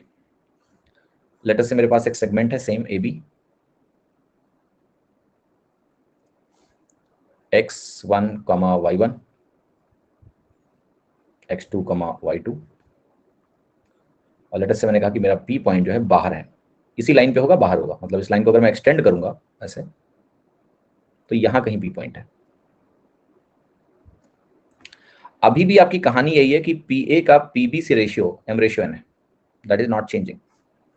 वहां भी यही था, PA का PB से रेशियो, यहाँ पर आपका PA का रेशियो, PA अगर m है और PB हमारा n है, तो ये m/n अभी बन रहा है, बट m इतना है, n इतना है, PA रेशियो PB अभी भी m/n है। तो यहाँ पर जो P का कोऑर्डिनेट निकल के आता है वो कुछ ऐसा होता है, अगर एक्सटर्नल डिवीजन है, P पॉइंट बाहर है AB से, तो mx2 - nx1 अपॉन m-n बनेगा, यहाँ बस नेगेटिव हो जाता है, और यहाँ पर आपका my2 - ny1 अपॉन m-n बनेगा। ये क्या है, आपका एक्सटर्नल डिवीजन है।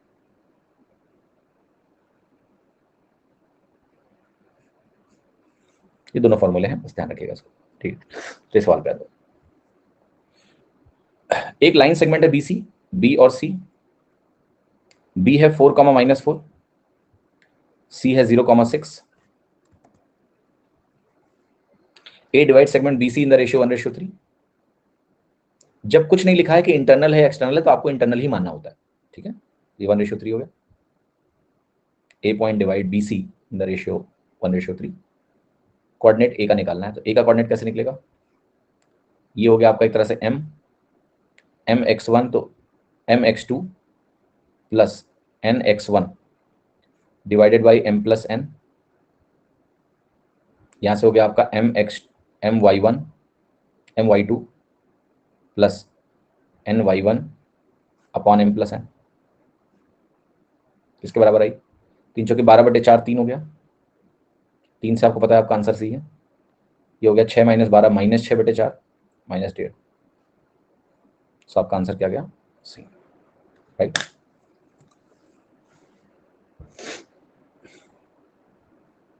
अब देखिए, कोऑर्डिनेट में एक बहुत अच्छी चीज है कि अगर आप थोड़ा अटेंटिवनेस के साथ सवाल करेंगे, सवाल जल्दी हो जाएंगे।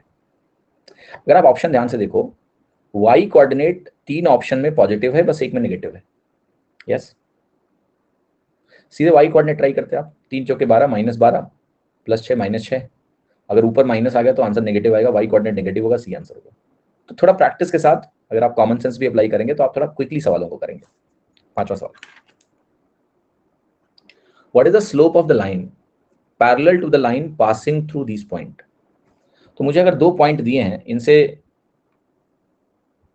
स्लोप मिल जाएगा। कह रहे वो लाइन का स्लोप बताओ जो इसके पैरेलल है, तो उसका स्लोप इसी के बराबर होगा ना जिसका होगा -2, -1 और 4, -3। ये हो गया हमारा x1, y1 और ये हो गया x2, y2। स्लोप की वैल्यू क्या आ गई? y2 - y1 बटा x2 - x1। y2 हो गया -3, y1 हो गया -1, y2 - 1 अपॉन x2 4 -2।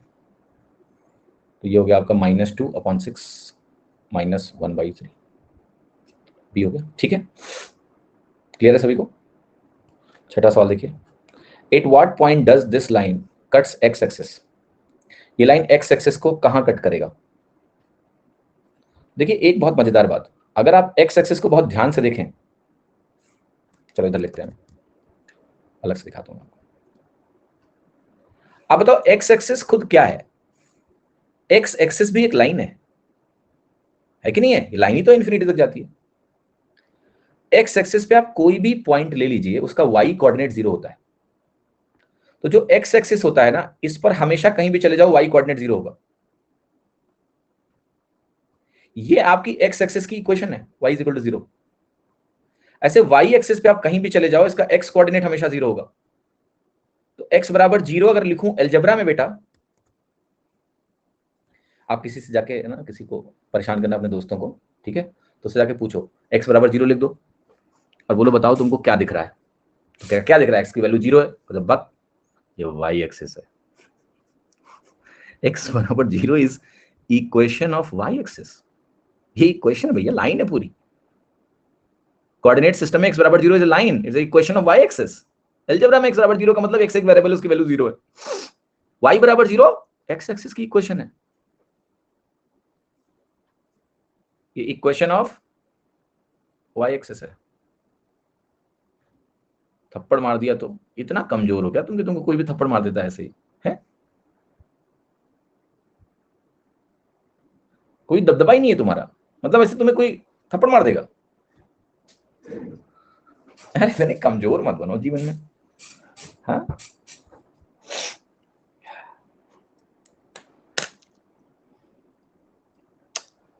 एक और पॉइंट यहां पर ऐड करो।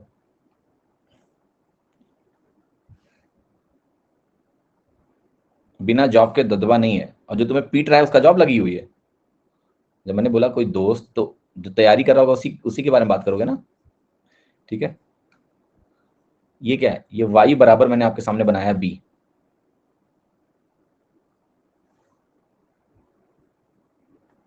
ये हमने बनाया x = a। सो x बराबर जो a है, ये है equation of a line parallel to y axis. y axis की पैरेलल कोई अगर लाइन है, x = a का मतलब पता क्या होगा? इस लाइन पे आप चलोगे तो इसमें हर जगह x कोऑर्डिनेट a ही रहेगा। तो ये लाइन x एक्सिस के परपेंडिकुलर हो गई, x = a, ये y एक्सिस के पैरेलल है। y = b जो है, ये इक्वेशन ऑफ ए लाइन है पैरेलल टू x एक्सिस। तो यहां पर सबका y कोऑर्डिनेट b है, ठीक है? चलिए अब सवाल पे आ जाते हैं। तो अगर मुझे ये निकालना हो कि x एक्सिस को काटना, अभी मैंने बताया कि जब भी x एक्सिस को कोई काटेगा, यानी पॉइंट x एक्सिस पे है, तो इसका y कोऑर्डिनेट क्या होगा? 0 होगा। x एक्सिस की इक्वेशन क्या होती है? y = 0।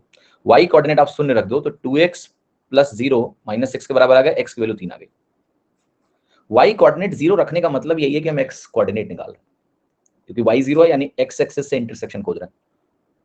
x बराबर -3 आ गया, तो जो कोऑर्डिनेट बनेगा वो -3,0 हो गया। एक और तरीका था कि आप 2x + 5y बराबर -6 को -6 से डिवाइड कर दीजिए, तो यहाँ -6 आ जाएगा, यहाँ -6 आ जाएगा। आपको मैंने इंटरसेप्ट फॉर्म में लाइन की इक्वेशन पढ़ाई थी, क्या बताया था? जो ये नीचे लिखा है ये x इंटरसेप्ट है, यानी x को कितना आगे काट रहा है, तो -3x इंटरसेप्ट हो गया, वही है पॉइंट, मिल गया -3,0। तो ये y इंटरसेप्ट है, इसके में नीड नहीं है यहाँ पर। कौन कह रहा है क्या परपेंडिकुलर नहीं हो सकता, मतलब क्या है? क्या परपेंडिकुलर नहीं हो सकता मतलब बेटा, क्या पूछ रहे हो? इसको 2 कर लो। हिंदी इंग्लिश में जब भी डिफरेंस हो तो इंग्लिश को मानना। x बराबर है परपेंडिकुलर नहीं हो सकता है, मतलब x बराबर है परपेंडिकुलर का मतलब y एक्सिस की इक्वेशन हो गई ना, equation parallel to y axis. Perpendicular कैसे हो जाएगा x बराबर है? आपके सामने लिखा हुआ है ना, वो सारे पॉइंट जिनका x कोऑर्डिनेट फिक्स है a, वो कहां होंगे? वो इसी वर्टिकल लाइन पे होंगे ना, ऐसे, तभी तो x कोऑर्डिनेट फिक्स होगा। टेढ़ा थोड़ा ना ले लोगे, टेढ़ा लोगे तो x कोऑर्डिनेट बदल जाएगा ना, सीधा लेना पड़ेगा, ऐसे x एक्सिस के परपेंडिकुलर ही चलना पड़ेगा। तो जो चीज x एक्सिस के परपेंडिकुलर हो गई वो एक्सिस के पैरेलल हो गई। 7वां सवाल, what is the reflection of point 4, -3 in the line y बराबर 1? तो पहले y बराबर 1 की इक्वेशन बनाते हैं, मतलब लाइन बनाते हैं। y बराबर 1 जो लाइन होगी उसमें वो लाइन x एक्सिस के पैरेलल इसलिए बनेगी क्योंकि हमें y कोऑर्डिनेट हर जगह एक ही रखना है, तो सीसा जो रखना है तुमको वो इस पे रखना है। पहले 4, -3 बनाओ, लेकिन तो आप 4, 3 अगर -3 बनाने जाओगे तो कहीं यहां बनेगा तुम्हारा,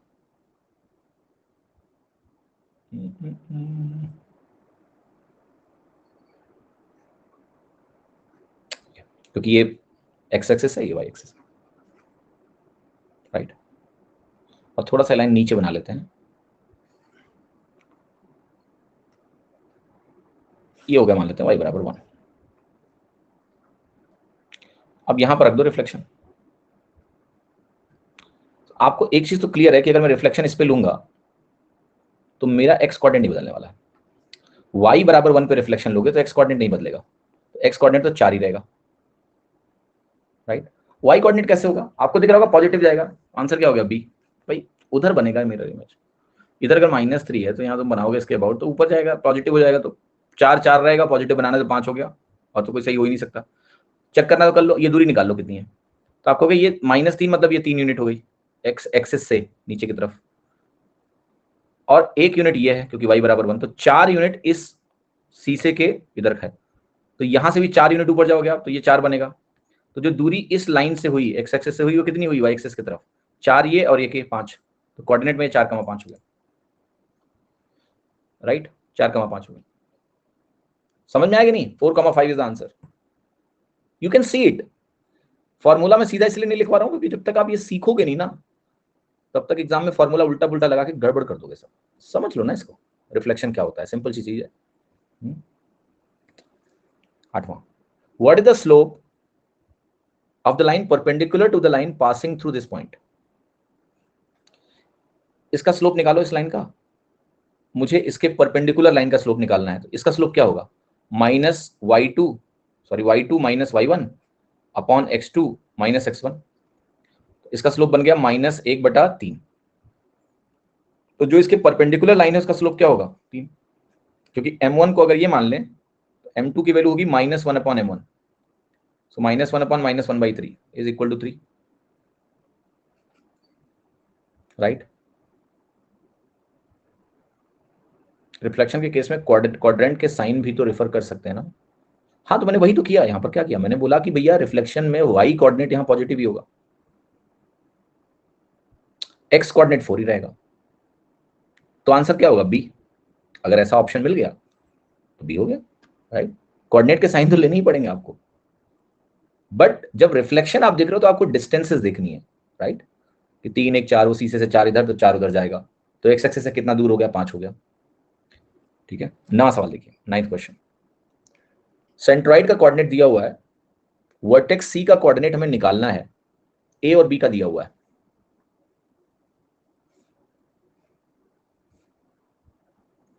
तो एज्यूम कर लेते हैं कि x3, y3 हमें नहीं दिया गया है, हमें 7, -1 दे दिया गया, हमें बी दे दिया गया 1,2, सी नहीं दिया इन्होंने, लेकिन सेंट्रॉइड दे दिया। तो आप कहोगे इस 2 की वैल्यू क्या होगी, एक्स कोऑर्डिनेट 2, तो ये होगा आपका x1 plus x2 plus x3/3।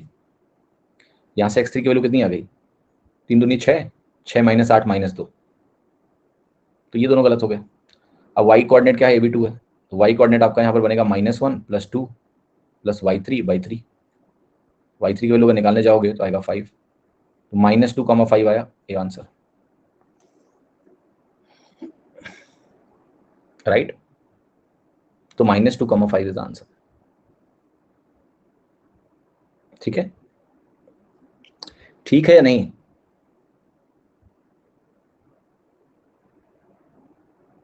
हाँ, ठीक है।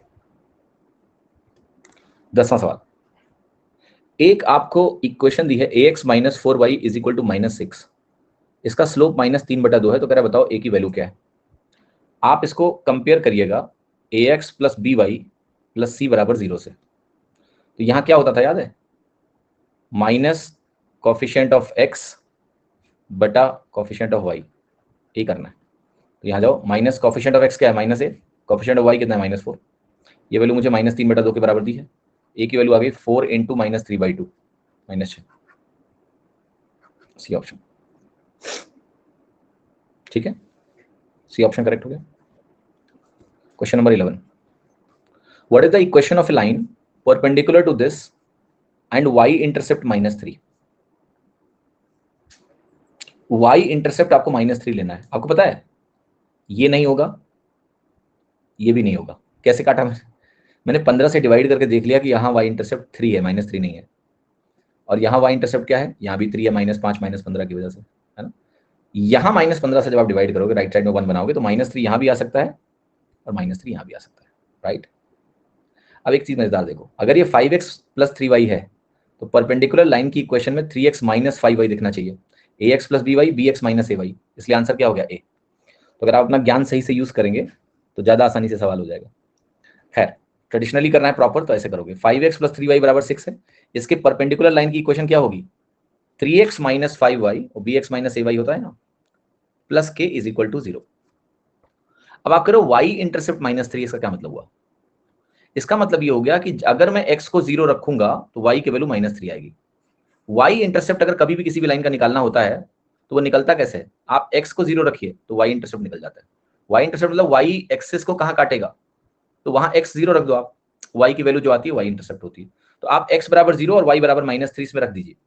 अगर रखोगे आप तो ये मिलेगा 0, 3 × 0 0, 5 × 3 15 हो गया, प्लस k = 0, k की वैल्यू -15 आ गई। अब के यहाँ रख दो, आपके लाइन की इक्वेशन आ गई 3x - 5y - 15 = 0, यानी 3x - 5y = 15। बट मैंने जो किया उस तरीके को अगर आप यूज करोगे तो लाइन की जो इक्वेशन के अदर तरीके हैं उनका भी इस्तेमाल किया जा सकता है कि नहीं, यस।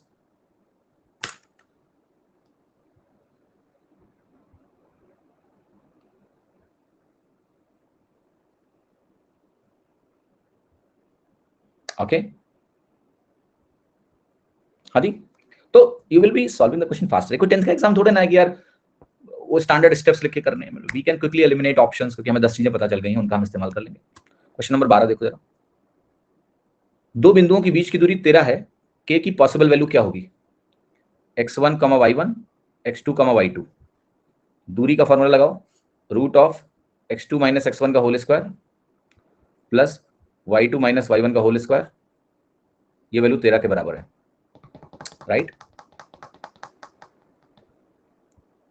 सो k - 4 का होल स्क्वायर प्लस -4 - 8 का होल स्क्वायर, और y1 8 है तो ऐसा हो जाएगा, = 13 का स्क्वायर बन जाएगा। आप कहोगे k - 4 का होल स्क्वायर बराबर 13 square minus 12 square, 13 square minus 12 square आपको याद है 5 स्क्वायर के बराबर होता है। तो k - 4 की वैल्यू +-5 आ गई, k की वैल्यू अगर +5 लोगे तो 9 आएगी, -5 लोगे तो -1 आएगी। तो k 9 और -1 दोनों हो सकता है, यहां पर c दिया हुआ है, राइट। इसको थोड़ा जल्दी भी कर सकते हो आप, जल्दी करने का तरीका मैं आपको सिखा रहा हूं, सीखो। ये 8 है, ये -4 है, जब इनके साइन अपोजिट होंगे तो ये मैग्नीट्यूड में जुड़ जाएंगे। देखो +12 और -12 से कोई फर्क नहीं पड़ने वाला है, क्यों? क्योंकि अल्टीमेटली स्क्वायर हो रहा है। लेकिन अगर इनका साइन 8 और -4 है, अपोजिट है, तो जुड़ेंगे। दोनों पॉजिटिव हो या दोनों नेगेटिव हो तो मैग्नीट्यूड घट जाएगा, उनका डिफरेंस लोगे आप मैग्नीट्यूड का। 8 और -4 अगर आपको दिखा तो मतलब ये 12 है। अब आपको जो मैंने विजुअलाइजेशन कराया था, मैं इसलिए विजुअलाइजेशन कराता हूं, राइट? जो कई टीचर अवॉइड करते हैं बिकॉज फॉर्मूला बना के अपना कहते हैं बच्चे झेलें, लेकिन मेरे को ना बड़ा इंटरेस्ट है सब चीजों में, क्योंकि इसका फायदा मिलता है आपको जब आप क्वेश्चन सॉल्व करते हो। ये फॉर्मूला तो है, बट अगर आपको ये पता है कि भैया ये x2 - x1 का मतलब ये दूरी एक राइट एंगल ट्राइंगल का परपेंडिकुलर साइड है, ये राइट एंगल ट्राइंगल का परपेंडिकुलर साइड है, और जो d है ये आपका हाइपोटेनस है, तो आप उस सेंस में भी सोचेंगे। तो उस तरीके से मैं ये फॉर्मूला जल्दी लगाना सिखाता हूं आपको भी। कैसे? देखिए, आपको ये पता है अगर ये नेगेटिव होगा, अपोजिट साइन होगा, तो मैग्नीट्यूड जुड़ेगा। तो ये 12 हो गया। नेट मुझे 13 लाना है, तो आपको समझ में आ रहा है क्या हो रहा है? एक साइड 12 बनाना है मुझे, ये 13 आना है। तो क्या टाइम लगेगा आपको सोचने में कि 5 होगा? नहीं। अब ये 5 कैसे होगा सोचो। ये अगर 4 है और मुझे 5 लाना है, तो अगर मैं इसको -1 लिख दूं तो साइन अपोजिट हो गया, जुड़ जाएंगे। और अगर मैं इसको 9 लिख दूं तो साइन सेम हो गया, घट जाएंगे, तो भी 5 आ जाएगा। इसलिए -1 और 9 दोनों वैल्यू संभव है मेरी के की। ऑप्शन में -1 दिया, लगा दो। कितने लोगों को मेरी बात समझ में आई? तो विद इन द फॉर्मूला अगर आप उसके पीछे की कहानी जैसे यहां समझते हो, विजुअलाइजेशन समझते हो, coordinate with visualisation is the real fast way to solve questions. सिर्फ फॉर्मूला जानने से आप स्लो रहोगे। जैसे आप ये अगर करोगे तो यू आर टू स्लो, लेकिन अगर आप ये छोटी सी बात समझते हो, उस ट्रायंगल से इसको रिलेट करते हो, you will be very fast. ठीक है, 13वां सवाल करिए।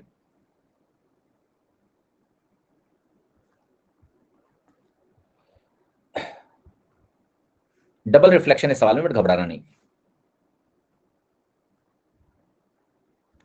देखो, एक पॉइंट है पी ए कामा बी, उसको हमने पहले रिफ्लेक्ट किया है ओरिजिन से, तो P1 पॉइंट बना। फिर इस P1 को हमने रिफ्लेक्ट किया y एक्सिस में, तो हमें 4, -3 बना। अब हम उल्टा चलेंगे। यहां पर हमारे पास 4, -3 करके एक पॉइंट है, 4, -3 करके एक पॉइंट है। ये y एक्सिस में रिफ्लेक्ट होके आया, सीसा ऐसा लगा था, राइट? ये after reflection from y axis आया है। तो ये पॉइंट क्या रहा होगा, आप बता सकते हो मुझे? -4, 3। यस। ओरिजिन के अबाउट जब भी रिफ्लेक्शन होता है तो दोनों कोऑर्डिनेट में एक माइनस का साइन ऐड हो जाता है। जैसे अगर ये यहां पर, अगर इसको अगर मैं ओरिजिन के अबाउट रिफ्लेक्ट करूंगा तो इधर आएगा, सीसा ओरिजिन पे रखा हुआ, तो ये -4 + 4 बनेगा,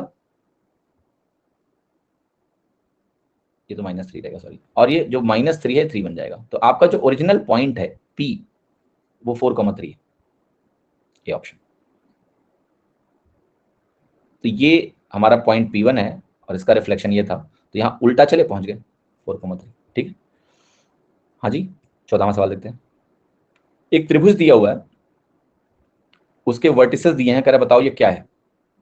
राइट एंगल है, आइसोसेलेस है, ABC। डिस्टेंस फॉर्मूला लगा के ना सारी भुजाओं को कैलकुलेट करिए।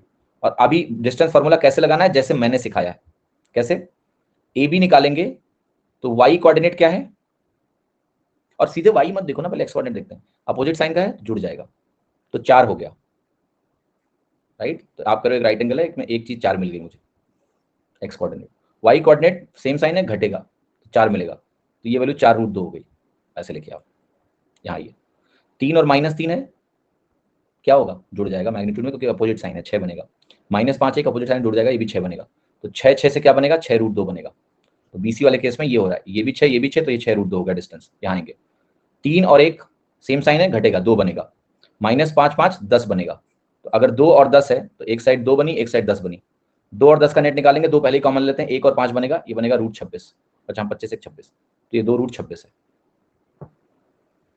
राइट?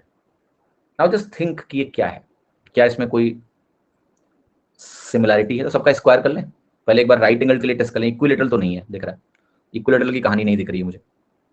ये आइसोसेलेस भी नहीं है, बट राइट एंगल एक बार चेक कर लेते हैं, अगर नहीं होगा तो डी लगाएंगे।